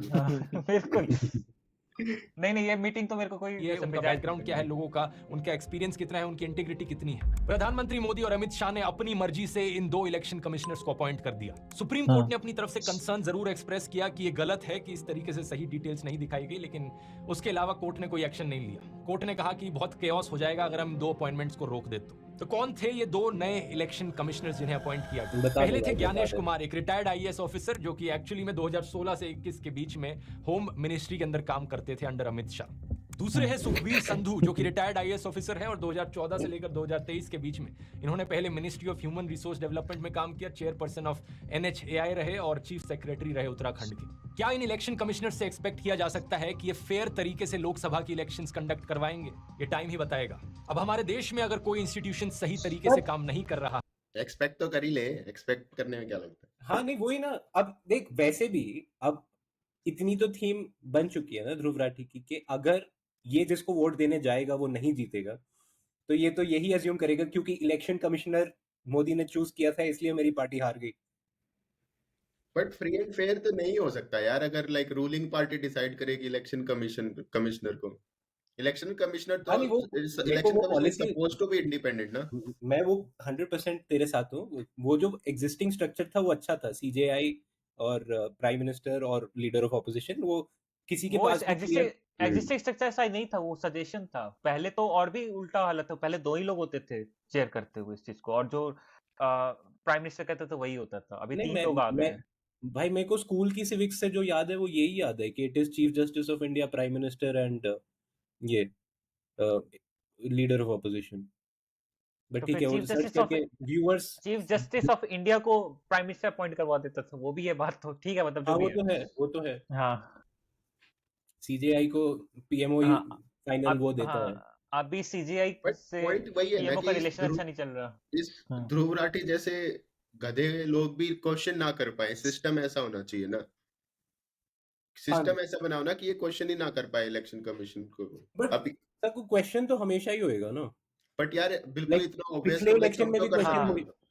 कम क्या? तो मतलब कर सकते हो यार। हाँ इस मीटिंग बुलाने, ऐसी मीटिंग बुलाने का मतलब ही क्या हुआ? जब तुम एक को बुली करोगे तो उसका कोई सही करने का बात। कोई मतलब नहीं। तुम उसको एक टोकन ही बना रहे हो ना कि हाँ एक उसको भी कंसिडरेशन मिल रही है। टोकन ही वो है आकर वो। चाय, हाँ चाय ही पिएगा ना, और क्या करेगा वो? क्या ही कर और- सकते हैं उसका बोल। सही बात है। फिर मीडिया में वो इंटरव्यू देगा, वो चलेंगे नहीं उसके। तरीके से काम नहीं कर रहा है तो जिम्मेदारी जुडिशरी पर आती है। लेकिन देश के कोर्ट्स में भी जो कहानी चल रही है वो भी ज्यादा अलग नहीं है। 8 मार्च को एक बहुत ही शॉकिंग केस देखने को मिला। कैलकाटा हाई कोर्ट के जज अभिजीत गांगोपाध्याय ने अपनी पोजीशन से रिजाइन कर दिया और कुछ ही दिनों बाद फॉर्मली भारतीय जनता पार्टी को ज्वाइन कर लिया। इन्होंने खुद एडमिट किया कि रेजिग्नेशन से पहले ही इन्होंने बीजेपी को अप्रोच किया था। और एक रीसेंट इंटरव्यू में इन्होंने बताया कि इन्हें बड़ी मुश्किल होती है गांधी और गोडसे के बीच चुनने में। ऐसे जजेस अगर पॉलिटिकल पार्टीज के कांटेक्ट में रहेंगे तो क्या हमारी जुडिशरी को आजाद कहा भी जा सकता है? आप ही बताइए। कोर्ट कचहरी के सिस्टम में अक्सर एक बात बार-बार दोहराई जाती है, बेल इज ये थोड़ा फालतू हो गया। जुडिशरी को आजाद कहा भी जा सकता है या नहीं? मतलब ऑब्वियसली नहीं कहा जा सकता। ब्लैंकेट स्टेटमेंट तो नहीं दे सकता। तू हाँ, कितनी आजाद है, क्वेश्चन होता है। और ये 2-4 इंस्टेंस को लेकर एक्स्ट्रापोलेट कर दो कि यही पूरी जुडिशरी हाँ। सिस्टम है, तो वो भी तो सही नहीं है। तो वही ना, हाँ। इंटरफियरेंस का लेवल हो सकता है सर्टेन हाँ। केसेस में हो सकता है, बट आउटराइट पूरे उसको सिस्टम को क्वेश्चन करना एटलीस्ट जुडिशरी के केस में तो is very unhealthy. Bail is the rule, jail is an exception. इसका मतलब है कि बेल मिलना अधिकार है लोगों का। लेकिन आज के दिन चीफ जस्टिस ऑफ इंडिया कह रहे हैं कि डिस्ट्रिक्ट कोर्ट्स में जेल रूल बनता जा रहा है। लोअर कोर्ट्स के जजेस बेल देने से झिझक रहे हैं। इसका- एडवोकेट दुष्यंत दवे के अनुसार जजेस पर ये प्रेशर जो है। इसने एक यहाँ पे डर पॉइंट रखा कि डिस्ट्रिक्ट जजेस, ये क्या कहना चाहता है कि अमित शाह रोज रात को बैठ के, वो उससे 212 हाँ। नाम पढ़े नहीं गए। अमित शाह रोज रात को बैठ के देखता है कि कल किसकी बेल हियरिंग है, किसको दिलवानी है, किसको नहीं दिलवानी। ये तो पता ही नहीं, क्या बिना सर पैर की बातें कर रहा है तो। एक डर का माहौल है। जजेस को अपनी फैमिलीज की चिंता होती है। अब कुछ लोग कहेंगे कि अगर देश में हालत सही में इतनी बुरी है तो मैं ये वीडियो कैसे बना पा रहा? अगर देश सही में डिक्टेटरशिप की ओर गिरता जा रहा है तो मेरा मुंह बंद कैसे नहीं कराया गया? अगर लोकतंत्र खत्म हो जाए तो ऐसी चीज चल ही नहीं सकती है यहाँ पे। द प्रिंट के शेखर गुप्ता ने भी यही भाई आर्गुमेंट ये अंकल को भी लपेट लिया क्या इसने? और पता है, मैंने ये अंकल की वीडियो देखी थी, ये वाली वीडियो ना बाई चांस मैंने देख रखी है वीडियो। और हाँ। जैसे ये बोला है ना इसने, ये कॉन्टेक्स्ट के साथ इसने उठाया नहीं, इतना छोटा सा हाँ, क्लिप हाँ। काटा है इसने, ठीक है भाई अंकल तो वो खुद इतने गार्डेड है हाँ विद हिज वर्ड्स। हाँ वही अंकल अगर थोड़ा सा बीजेपी का कुछ कह देते तो क्या कह फटाक रहे से थे उनको अंकल? कांग्रेस के बारे में कुछ कह करके बैलेंस आउट करना पड़ता है।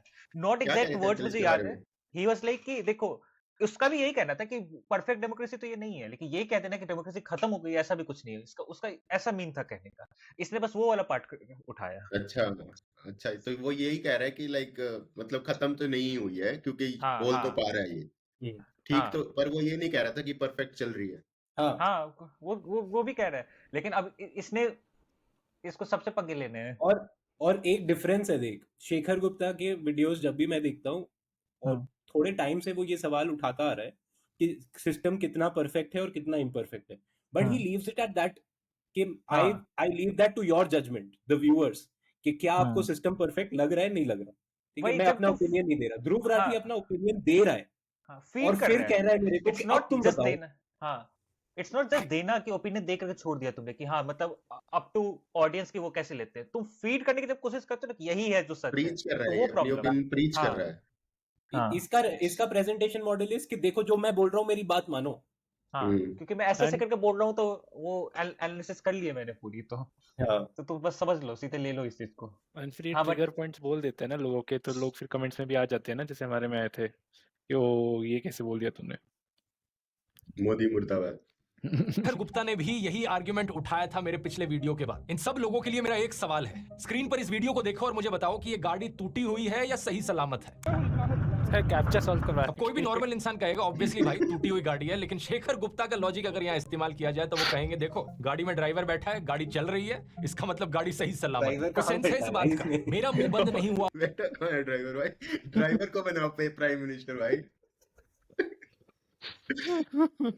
मेरा मुंह बंद नहीं हुआ अभी तक, इसकी खुशी मना रहे हो, और उनका क्या जिनका मुंह बंद ऑलरेडी कराया जा चुका है। इस न्यूज हेडलाइन को देखिए, 6 लोगों को अरेस्ट किया गया और 100 से ज्यादा एफआईआर कराई गई सिर्फ इसलिए क्योंकि लोग पोस्टर चिपका रहे थे मोदी हटाओ देश बचाओ के। लेट पवन जायसवाल पर 4 सेक्शंस के अंडर केसेस फाइल किए गए सिर्फ इसलिए क्योंकि उन्होंने ये रिपोर्ट किया स्कूल में मिड डे मील के तौर पर बच्चों को नमक के साथ रोटियां खिलाई जा रही हैं। ये एक बहुत बड़ी लॉजिकल फैलेसी है जिसे फॉल्स डिलेमा कहा जाता है, चीजों को जबरदस्ती ब्लैक एंड व्हाइट बना देना कि या तो देश एक डेमोक्रेसी है या फिर एक डिक्टेटरशिप है, बीच में कुछ हो ही नहीं सकता। मैंने कभी नहीं कहा था कि देश ऑलरेडी 100% डिक्टेटरशिप बन गया, मैंने कहा था देश डिक्टेटरशिप की ओर गिर रहा है, और अभी भी यही कह रहा हूं। ये डेमोक्रेसी और डिक्टेटरशिप ये एक स्पेक्ट्रम है, एक स्केल है बहुत बड़ा। अलग अलग तरीके हैं जो डेमोक्रेसी मेजर करने के, वो भी 0 to 10 के बीच में नंबर देते हैं, अलग अलग। Fair enough. हाँ यहाँ पे नहीं ये नहीं मेरा इसमें ये है कि जब तुम एग्जांपल्स पिक करते हो ना ऐसे ऐसे डिक्टेटरशिप वाले, तो तुम जो यहाँ पेंट करना चाह रहे हो ये सिर्फ ये पेंट करना चाह रहे हो कि BJP is just the authoritarian party, कि यही ऐसा हाँ काम कर रही है, जबकि यही सेम पैरेलल एग्जांपल्स ना मैं डिफरेंट पार्टी से लाके दिखा सकता हूँ। और कोई भी पार्टी, विचएवर पार्टी, स्टेट की बात कर लूं मैं क्योंकि ऑफ कोर्स सेंटर में तो ये है, उनके पास जैसी फुल मेजोरिटी है ना वो ऐसी सरकार चला रहे। कहीं भी कोई अगर ऐसे डेमोक्रेटिकली सरकार चला रहा है तो मुझे बता दो। बट ये तो और व्हाट ये अबाउट जो भी नहीं शिवांग, कि व्हाट अबाउट हम है, हम व्हाट अबाउट है, लेकिन इसी ने कहा ना कि it's not black and white, ठीक है? तो तुम ब्लैक हाँ, एंड व्हाइट की तरह प्रेजेंट कर रहे हो चीजें को, ठीक है? एक साइड का सिर्फ बात करो, दूसरी साइड का कुछ बात ही नहीं कर रहे हैं, ठीक है? दूसरी साइड पावर में ही नहीं है ना, पावर में आएगी तो बात तो होगी उनकी। नहीं तो शिवांग वही तो बोल रहा है ना, स्टेट्स में भी कुछ डिक्टेटरशिप जगहों पे तो बताओ ना, डिक्टेटरशिप क्या हो रहा है? फेडरल लेवल पे डिक्टेटरशिप है या स्टेट लेवल पे डिक्टेटरशिप है? मुझे बता दो, ठीक से क्लियर कर दो कि कहाँ डिक्टेटरशिप है। या इंडिया की डेमोक्रेसी में ही ऐसा वो सिस्टम ही बना हुआ अपने यहाँ कि डिक्टेटरशिप सिंक इन कर ही जाता है अगर तुम पावर में आ जाते हो तो। फेडरल लेवल पे ही होती है ब्रो डिक्टेटरशिप, तो लाइक लोचे चोमू मोमू तो होते हैं, स्टेट लेवल पे नहीं होती, ये लाइक कह रहे थे। डिक्टेटर तो एक ही होता है, राजा एक ही होता है ना देश का। मतलब ठीक मतलब है, हिटलर के नीचे भी तो थे लोग, वो तो डिक्टेटर अच्छा थोड़ी ठीक, थे। तो फिर ये जो सेकंड वाला जो एग्जांपल इसने मार्क डाउन किया मिड डे मील वाला, इससे तो यूपी गवर्नमेंट को ही डिनोट कर रहा था ना ये, इससे तो हाँ सेंट्रल गवर्नमेंट पे नहीं गया था ये, हम्म ठीक है? तो यहाँ पे अगर मैं अगर ना एक न्यूट्रल व्यूअर हूँ, ठीक है, और मैं यहाँ ये वीडियो देख रहा हूँ और मुझे पता है कि यूपी में किसकी गवर्नमेंट है और सेंटर में किसकी गवर्नमेंट है, तो मैं एग्जांपल जो पिक कर रहा हूँ उससे मेरे दिमाग में तो ये आ रहा है ना कि ये बीजेपी गवर्नमेंट से ऐसा बीजेपी कर की रही है, बात कर रहा है। ठीक है? बीजेपी की करेगा ना, पावर में तो वही है। अरे बट अरे तो स्टेट तुम में तो कहा, दूसरी हाँ दूसरों के पास भी तो पावर है स्टेट्स में। मैं मतलब हाँ इसमें मैं कहीं, मैं इसमें कोई डाउट नहीं कर रहा कि डिक्टेटरशिप की तरफ फॉल कर, उसमें भी कोई नहीं है, लेकिन तुम फुल पिक्चर दो। मैं ये कह रहा हूँ कि एक एक कलर से पेंट मत करो इन चीजों को। ये यहाँ पे मतलब जब ये ये तो जो बढ़ाता भी है how to do million things at once, तो हाँ सारे काम क्योंकि कर। जो हिपोक्रेसी मैं अग्री कर रहा हूँ यहाँ पे शिवांग के साथ, वो ये है कि इसने पहले बोला स्पेक्ट्रम है, बट इसका पूरा वीडियो सिर्फ ब्लैक एंड व्हाइट है, हाँ एग्जैक्टली। कि अभी जो है वो ब्लैक है, व्हाइट कुछ है नहीं।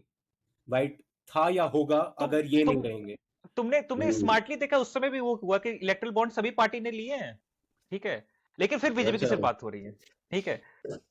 तो जिस तरीके से पुट फॉरवर्ड कि तुम क्या करो कि तुम ऑडियंस को साथ ले जाओ कि मैं तो न्यूट्रल बातें करने बोला, ये सारे पार्टी चोर हैं, लेकिन तुम सारे पार्टी को चोर करके एक को डकैत दिखा दो पूरे बड़ा कि यही है सबसे बड़ा चोर, और सब तो ठीक है, ये तो चुनने मुन्ने हैं, ये सब तो ठीक है।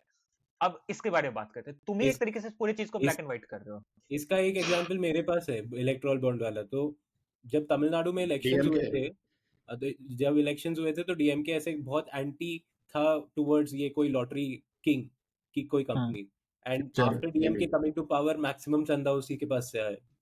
500 कुछ करोड़ डीएमके को, और ऐसे ही 600-700 करोड़ बीजेपी को। ये पूरा सिस्टम इनेबल बीजेपी नहीं किया है, कोई डाउट नहीं है उसमें, ठीक है।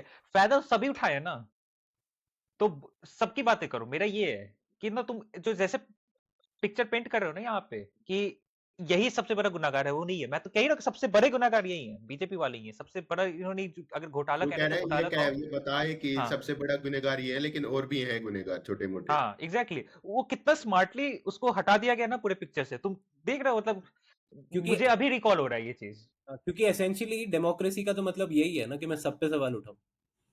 हाँ, पर डिक्टेटरशिप पे उठा रहा है ना ये तो सब। मैं तो ये कहूंगा जो बिकता है ये वही बोलने की कोशिश कर रहे हैं। हाँ हाँ, उसकी अपनी ऑडियंस है जिसको केटर कर रहा है। ये लाइक रवीश 2.0 बन गया है क्या ये? हाँ बड़ी है रवीश का ये, लाइक रियल वर्ड। अलग अलग टर्म्स का इस्तेमाल किया जाता है। अगर बहुत अच्छी चल रही है देश में डेमोक्रेसी तो फुली फंक्शनल लिबरल डेमोक्रेसी, उसके बाद है वर्किंग डेमोक्रेसी, खराब है डेमोक्रेसी तो फ्लॉट डेमोक्रेसी, उसके बाद डेफिशिएंट डेमोक्रेसी, उसके बाद इलेक्टोरल ऑटोक्रेसी, फिर हाइब्रिड रेजिम और आखिर में अथॉरिटेरियन रेजिम जो एक्चुअल डेटा भी कोट डिक्टेटरशिप। कर रहा है ना, जिसका डेटा ये कोट करके बोलेगा कि इंडिया इलेक्टोरल ऑटोक्रेसी है, उनकी रिपोर्ट में Pakistan is a more democratic country compared to us. तो जो स्वीडिश जो कोई यूनिवर्सिटी या कोई एजेंसी है वो तुम कहाँ लाओगे? मेरे ख्याल से अपन डेफिशिएंट डेमोक्रेसी आएंगे ना। मेरे हिसाब से हम फ्लॉड डेमोक्रेसी हैं, डेफिशिएंट फ्लॉड के कहीं बीच में कहूंगा मैं। भाई वही हमारी चीज़ है। सिस्टम इंस्टीट्यूशन जैसे भी चल रही है कम से कम। प्रॉब्लम तो ये कितने डेमोक्रेसी में चल नहीं रही, सो कॉल्ड डेमोक्रेसी की बात करूं मैं तो। बट एक जो होता है ना कि हायर बेंचमार्क जो सेट किया जाता है कंपेयरिंग विथ वो जो यूरोपियन स्कैंडिनेवियन कंट्रीज जो है वहां से जो सेट करते हो तुम ना, उनकी पॉपुलेशन देखो और उनकी प्रॉब्लम्स देखो, ठीक है। और इतने ह्यूज लेवल पे इतने ह्यूज डाइवर्सिटी के साथ कोई कंट्री चल भी रहा है ना, वो बहुत बड़ी बात है विदाउट डिसइंटीग्रेशन, ठीक है। और तो उनकी कहीं हिस्ट्री ना ऑफ कहीं लूट भी देखो। हाँ, तो उस व्यू से देखने पे ना ये जो स्केलिंग भी है ना वो भी एक kind of black and white ही है। ये कहाँ ब्लैक एंड व्हाइट है भाई? सामने सामने कितने कलर से तेरे, ब्लू से लेके व्हाइट तक जा रहा है, क्या बात कर रहा है कहने? अरे मैं शायद फिलोसॉफिकल बात करके यहाँ पे चल मैं थोड़ा सा पुल बैक करता हूँ, ठीक है। हाँ, तुम भी मत यहाँ बोलने दिख लग, तो रहा Illuminati है क्या? तुम्हें यहाँ तो दिख रहा है ना स्केलिंग कर, लेकिन होगा क्या कि तुम एक एंड से देखना शुरू करो ना चीजों की। तुम अगर नॉर्वे में बैठे हुए हो, ठीक है, तो तुम्हें तो दिखेगा कि ये तो बिल्कुल एंड स्पेक्ट्रम के एंड पे ही है ये कंट्री इंडिया, ठीक है। तो तुम्हारे लिए स्केलिंग है, 7-8 स्केल बना दिए हैं, लेकिन जिस एक्सट्रीम से तुम देखना शुरू करते हो ना उसके लिए वो ब्लैक एंड व्हाइट ही हो जाता है at the end of the day, is what I am trying to say, ठीक है। तो उनका व्यू पॉइंट हमें क्या लेना देना, हमें तो अपना देखना है ना। तो रैंकिंग तो उसी से दे रहे हैं ना, बात तो ये है, ये कोई हम अबे मिलकर के हम थोड़े दे रहे हैं रैंकिंग ना रैंकिंग, हम डिसाइड कर रहे हैं रैंकिंग। वो किसकी रैंकिंग करेगा, क्या कोट कर रहा है, वो तो अभी तक आया भी नहीं है क्या हो रहा है। हम तो अपनी डिसाइड कर रहे हैं कि डेफिशिएंट और फ्लोट के बीच में। अरे जो ध्रुव अभी बात कर रहा था ना कि हमें ऐसे कहते हैं कि इलेक्टोरल ऑटोक्रेसी है, उसकी बात कर रहा था मैं कि हाँ नहीं वो अभी कोट करेगा, अभी तक वो उसने तुम एक तो स्पॉइलर देकर डिस्कस कर रहे हो। Actual dictatorship. लोगों को अपनी गाड़ी की इतनी चिंता होती है कि एक छोटा सा स्क्रैच या डेंट भी लग जाता है ना, चिल्लाने लग जाते हैं, वो गुस्से में आ जाते हैं। और यहाँ डेमोक्रेसी की गाड़ी पर ऐसे डेंट मारे हैं, इस तरीके से धज्जियां उड़ा दी गई हैं इस गाड़ी की कि लोग हैरान है देखकर कि गाड़ी अभी भी चल कैसे पा रही है। अगर आप अपने आप को देशभक्त कहते हो और गाड़ी की ये हालत देखकर भी अपनी आवाज नहीं उठाते तो क्या आप देशभक्त कहलाने लायक भी हो? इसी महीने यार मेरे को अब इससे सर्टिफिकेट इससे भी लेना पड़ेगा क्या भाई? राइट वाले भी सर्टिफिकेट बांट रहे, लेफ्ट वाले भी बांट रहे। अब ये लेफ्ट नहीं है, ये सेंटर है। ये सेंटर नहीं है भाई, इसको बताओ कोई।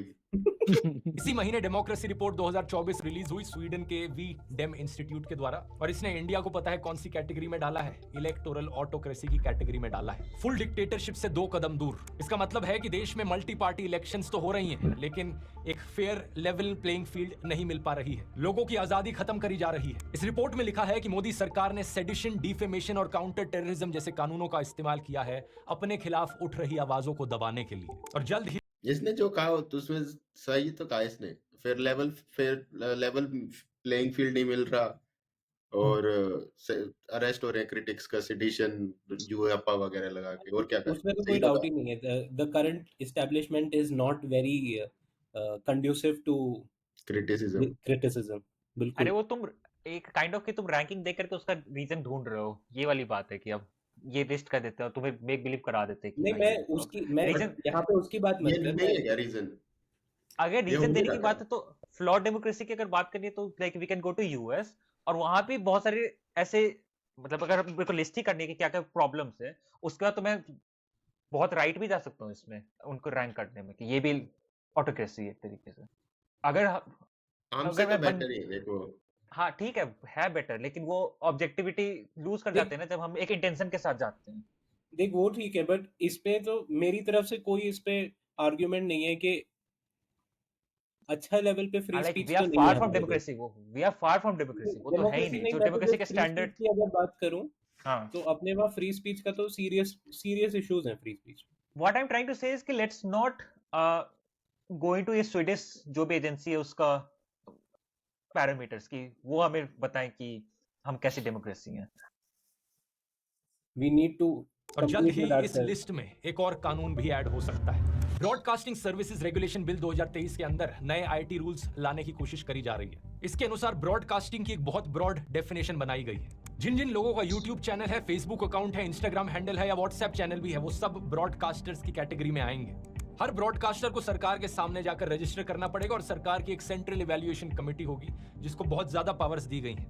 ब्रॉडकास्टर सिर्फ वही वीडियोस या मैसेजेस भेज सकते हैं लोगों को जो इस कमेटी के द्वारा अप्रूव किए गए भाई ये हैं, तो एक्सेप्ट फॉर स्पेसिफिक प्रोग्राम्स वैसे exempted north bye Korea the वाली बहुत फील आ इस रही है कानून के तहत नॉर्थ सरकार के कोरिया पास वाली ये भी फील आ पावर रही है मुझे होगी।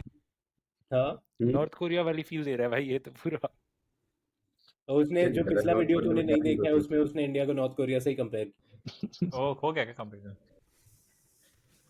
सरकार के पास ये भी पावर होगी कि बिना प्रायर नोटिस के वो यूट्यूबर्स की इक्विपमेंट को जाकर सीज कर ले। तो एक बात तो पक्की है कि सोशल मीडिया पर भी लोगों की आवाज बंद करने की पूरी तरीके से कोशिश करी जा रही है। और जब मेरी आवाज भाइयों एक चेक लेना चाहता हूँ, हमारे पास कोई इक्विपमेंट है क्या जो सीज हो सकता है?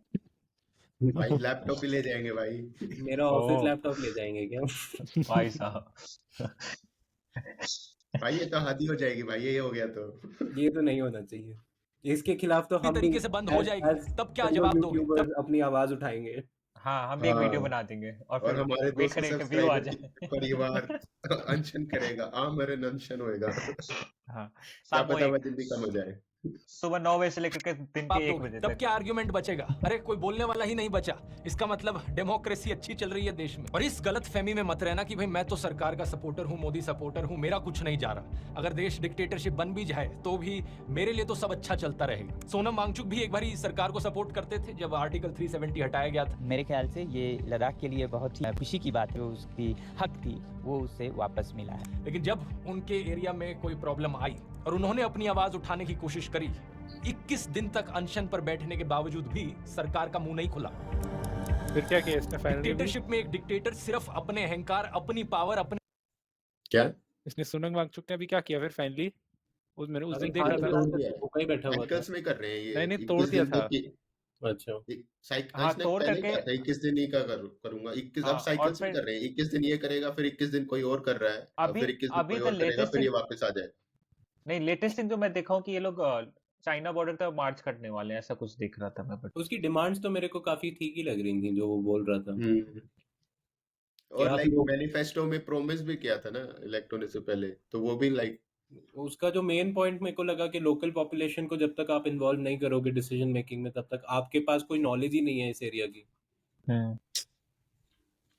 सिर्फ अपने अहंकार, अपनी पावर, अपने पैसे से मतलब रखता है, उसे जनता की कोई फिक्र नहीं होती। बहुत से किसान भी सरकार के समर्थक थे, लेकिन जब उन्हें पता चला कि उन्हें अपनी मांगे रखने का अधिकार भी नहीं दिया जाएगा, सारा मीडिया उन्हें देशद्रोही करके बदनाम करेगा, तब उन्हें एहसास हुआ कि डिक्टेटरशिप का क्या मतलब हो सकता है। आप एक स्टूडेंट हो, पेपर लीक होता है, चुप बैठे रहो। बढ़ती महंगाई के खिलाफ आपको आवाज उठानी है, आवाज दबा दी जाएगी। अपनी डेली लाइफ में किसी भी तरीके का ना इंसाफ अगर आप सह रहे हो, आपके पास कोई ऑप्शन नहीं बचेगा अपना मुंह बंद करके चुप बैठे रहने के अलावा।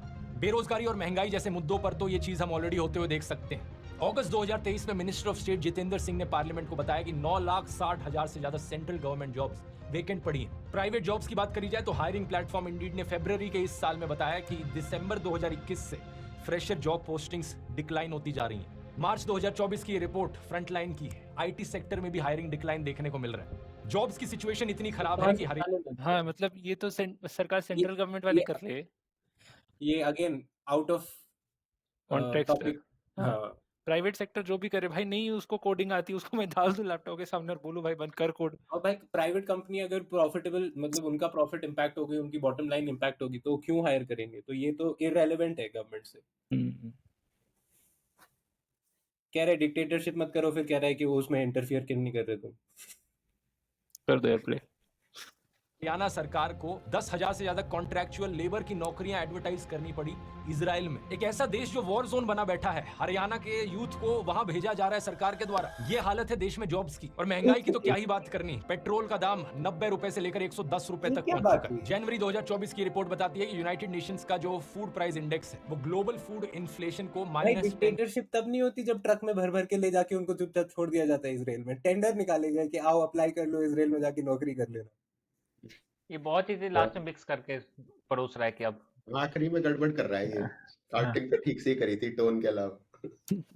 10.1% पर डालता है, यानी दुनिया भर में खाने के प्राइसेस कम हो रहे हैं, लेकिन इंडिया में फूड प्राइस इंडेक्स इन्फ्लेशन क्या है दिसंबर 2023 की 9.5% पर। सरकार खुद 80 करोड़ से ज्यादा लोगों को फ्री खाना बांटती है। बताओ क्या जरूरत पड़ी 80 करोड़ लोगों को फ्री खाना देने। ये देखिए कितने स्मार्टली दिसंबर 2023 का डेटा इसने निकाल के दिया, जबकि लेटेस्ट डेटा भी निकला हुआ है। ठीक है, एमपीटी से कम है इसका, वो 6 पॉइंट समथिंग था, 60 पॉइंट समथिंग। नहीं ये इन्फ्लेशन की बात कर रहे हैं। अच्छा। तभी हो सकता है जब इन लोगों के पास खाना खाने तक के पैसे नहीं है। अब ये सब सुनने के बाद अभी भी कुछ लोग कहेंगे कि क्या मतलब इन्फ्लेशन की जो वैल्यू ये कोट कर रहा है वो तो वेरिएबल है, वो अच्छा डेटा नहीं है पोस्ट कर, मतलब मेरे को कन्विंस करने के लिए। तुम रियलिस्टिक वैल्यूज में बात करोगे तो मैं ज्यादा I would feel more related to the idea compare to 6%, 7%, 8%। जब से ड्रिफ्ट आया ना कि डिक्टेटरशिप की बात करते करते सब कुछ जो अब ये सब्जी बनाने की कोशिश कर रहा है, मिक्स वेज, ये सबसे प्रॉब्लमेटिक है। मतलब अब सब कुछ डाल दिए इसको देनी चाहिए थी पहले 3-4 मिनट पहले ही वीडियो। अभी तो 3-4 मिनट और बोलेगा, देखो कैसे क्या करता है। कहेंगे कि भाई तू सिर्फ मोदी सरकार के बारे में क्यों बोल रहा है, but what about Indira Gandhi dictatorship? वो भी तो डिक्टेटर थी, उनके डिक्टेटर वाली चीजों के बारे में क्यों नहीं बात करता? ये फिर से एक फालतू का आर्गुमेंट है, इसे एक रेड हेरिंग फैलेसी कहा जाता है। क्या मैं जिंदा था उस वक्त जिस समय इंदिरा गांधी ने इमरजेंसी लगाई? नहीं। अगर होता तो मैं यही वीडियोस बना रहा होता। और अभी भी इनफैक्ट मैंने एक पूरा वीडियो बनाया है इंदिरा गांधी की इमरजेंसी के ऊपर, बताया है कि कैसे वो डेमोक्रेसी के ऊपर एक काला धब्बा था। लेकिन कल की प्रॉब्लम्स गिनाकर आज की प्रॉब्लम्स ठीक नहीं हो जाएंगी। उस वक्त जो हुआ वो बहुत गलत था, और इस वक्त जो हो रहा है वो भी बहुत गलत है। उस वक्त कुछ लोगों के बहादुर संघर्ष की वजह से डेमोक्रेसी को बचा लिया गया देश में, लेकिन आज कौन बचाएगा देश को? मीडिया को खरीदा जा चुका है, हर इंस्टीट्यूशन कॉम्प्रोमाइज हो चुका है, ऑपोजिशन लीडर्स का अरेस्ट किया जा चुका है। बचा कौन? बचे हम लोग, देश के लोग, we the people of India. हम हैं आखिरी उम्मीद। जैसे इमरजेंसी के समय में लोगों ने भारी संख्या में अपनी आवाज उठाई थी और उसके बाद जो इलेक्शंस हुई उसमें इंदिरा गांधी को हरा दिया था, उसी जज्बे से आज देश की जनता को इस अनडिक्लेयर्ड इमरजेंसी के खिलाफ आवाज उठाने की जरूरत है। अगर आप भारत माता की जय कहते हो तो भारत माता को बचाने के लिए तैयार भी रहो। अगर गांधी जी, भगत सिंह, नेताजी बोस की रिस्पेक्ट करते हो तो उनके जैसा जज्बा भी लेकर आओ। जो आजादी उन्होंने अपना खून पसीना बहाकर दिलवाई है, उस आजादी की रक्षा करना, इंडियन डेमोक्रेसी को बचाना हमारा धर्म है। वीडियो को देखने वाला हर एक इंसान अब से अपने आप को लोकतंत्र का रक्षक समझे। ये जिम्मेदारी अब हम भाई ना हो पाएगा, बस बंद करते हैं इसको। यही बकवास कर रहा है क्या आगे है? आगे ये कर रहा है। अब इतना देख लिया तो स्टेप 1 स्टेप 2 सुन लिया। वोट करना है सबको।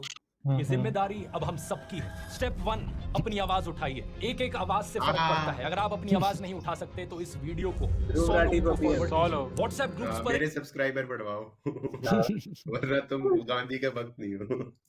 ग्रुप्स पर, इंडिविजुअली, फेसबुक पर, ट्विटर पर, इंस्टाग्राम पर हमारा मिशन है इस खबर को देश के कोने कोने तक पहुंचाना, देश के हर एक वोटर तक पहुंचाना। स्टेप 2, वोट करना मत भूलिए। इस बार कोई एक्सक्यूज नहीं चलेगा क्योंकि एक एक वोट से फर्क पड़ता है। चेक कीजिए आपकी कॉन्स्टिट्यूएंसी में कब वोट करने आया क्या?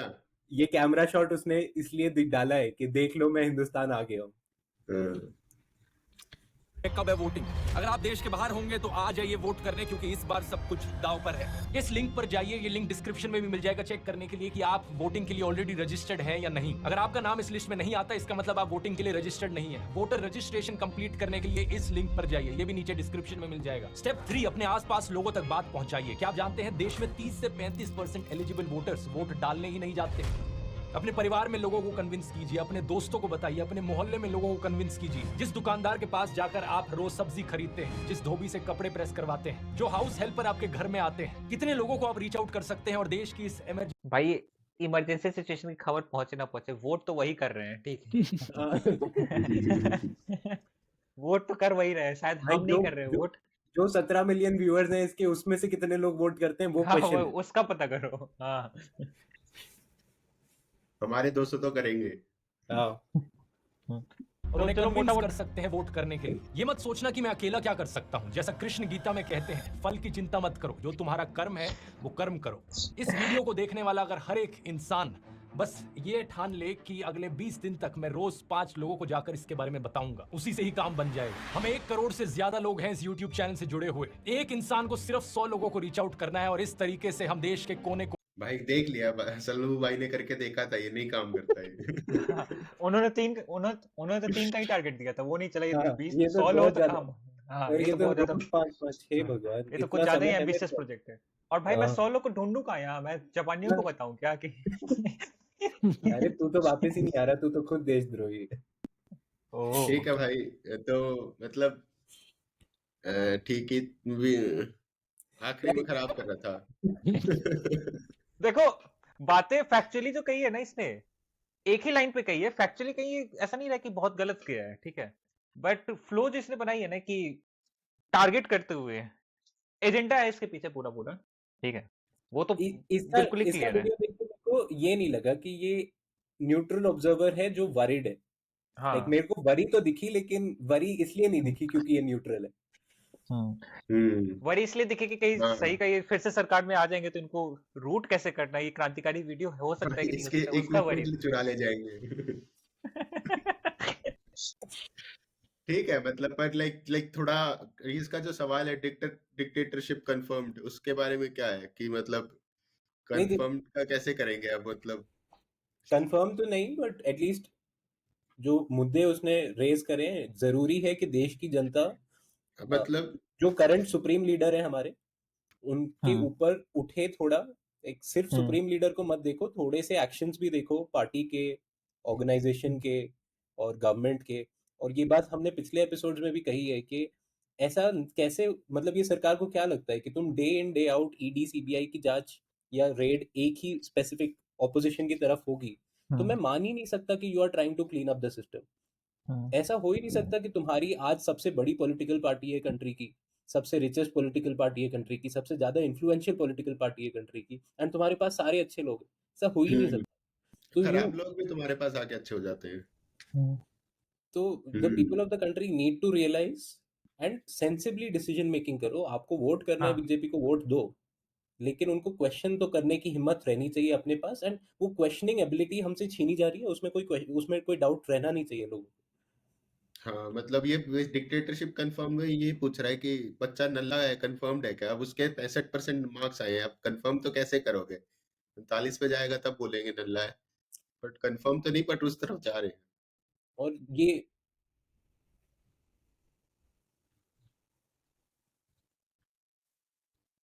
हम्म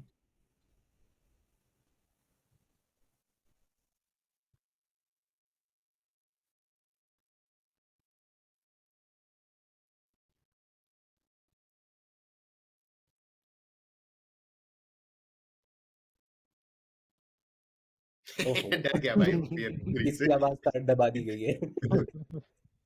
ठीक है। ऐसा कुछ ठीक है, बंद ही कर देते हैं। नहीं, वही एंड में यही है लोगों को लिए कि आपको पसंद आती है गवर्नमेंट, आप वोट दो दोबारा, लेकिन अपने नेताओं से सवाल भी पूछो, वो हक रहना जरूरी है हम सबके लिए, और आने वाले वर्षों में वो पावर अपने पास रहे क्वेश्चन करने की। हाँ, ये धीरे धीरे करके और ज्यादा मतलब स्ट्रॉन्ग और ज्यादा ऑथोरिटेरियन प्रेसिडेंट्स से सेट करते जा रहे हैं, और होगा क्या कि ये चले जाएंगे 15 साल बाद, 20 साल बाद, नेक्स्ट के लिए भी आसान हो जाएगा यही करना, क्योंकि प्रेसिडेंट सेट करती है। करेक्ट। एंड हमने देखा ही है कि डेमोक्रेसी हाँ हमारे लिए हेल्दी रही है, हमारे सिस्टम के लिए हमने ग्रो किया है पिछले 75 साल में, तो हमें उसको इंटैक्ट रखने की जरूरत है। एंड भावनाओं में बहके थोड़ा ज्यादा राइट विंग, ऐसे जरूरी नहीं है देश को कि पूरा देश राइट विंग की तरफ ही मैं भाग इसमें जाए तभी हम आगे बढ़ेंगे। मैं इसमें चेक्स बिलीव एंड करता हूँ कि बैलेंस के हमारी साथ सिस्टम हम बहुत ज्यादा डेमोक्रेटिक नहीं है, लेकिन हमारे लोग एक तरीके से बहुत ज्यादा डेमोक्रेटिक है। तुम कितना भी कह सकते हैं कि फ्री एंड फेयर इलेक्शन जो होते हैं ना, वो थोड़े से आगे पीछे हो सकते हैं, मशीनरी जो गवर्नमेंट के पास होती है उसके साथ कंट्रोल कर सकते हैं। हाँ, कंट्रोल बट में eight the end of the day तो जो है ना, जनता ही चूज कर रही है अपने यहाँ गवर्नमेंट, और इसमें बहुत ज्यादा डिबेट नहीं कर सकते हम ना, कि हो सकता है कि जो रिजल्ट आता है उसमें से 2-3% ऑफ द रिजल्ट हो सकता है कि आगे पीछे वो फ्री एंड फेयर नहीं हो, कह सकते हैं, लेकिन ओवरऑल हम लोग अभी भी इसमें फेथ रखते हैं कि हमारा जो इलेक्शन प्रोसेस है at the end of the day ठीक है, मतलब जो रिजल्ट आता है वो एक्सेप्टेबल होता है, और कभी आज तक हमने ऑब्जेक्ट नहीं किया, कोई भी आज तक इलेक्शन में कोई भी ऐसा एक्सेप्शन नहीं है जहां पे इलेक्शन कैंसिल हुआ इन वे की जो रिजल्ट आया उसको ओवरटर्न किया गया। तो उस मामले में हमारा डेमोक्रेसी अभी भी बहुत हेल्दी है, और हमारी जनता वो एक काउंटर बैलेंस ने एक टाइम पे देख रही, जब अति हो जाता है तो अति का अंत कर देती है हमारी जनता ये, और वो उस अवेकनिंग की जरूरत हो सकता है कि ध्रुव राठी को लग रहा हो कि इस वीडियो से वो कर रहे हैं, लेकिन शायद वो पॉइंट अभी नहीं आया हो बहुत सारी जनता के लिए, बहुत सारी जनता के लिए वो आ गया। हाँ, वो इस 2 महीने हमारी में जो भी इलेक्शन होना उसमें जनता बता देगी। ठीक है, गुड ट्राई। हाँ, हमारी जनता की अति बहुत दूर है नॉर्मल लोगों से, बाकी दुनिया की, टक देती है, लेकिन पर वो टक अति करके आती है तो हम ऐसा पलट देते हैं। छोड़ती है ना कि मतलब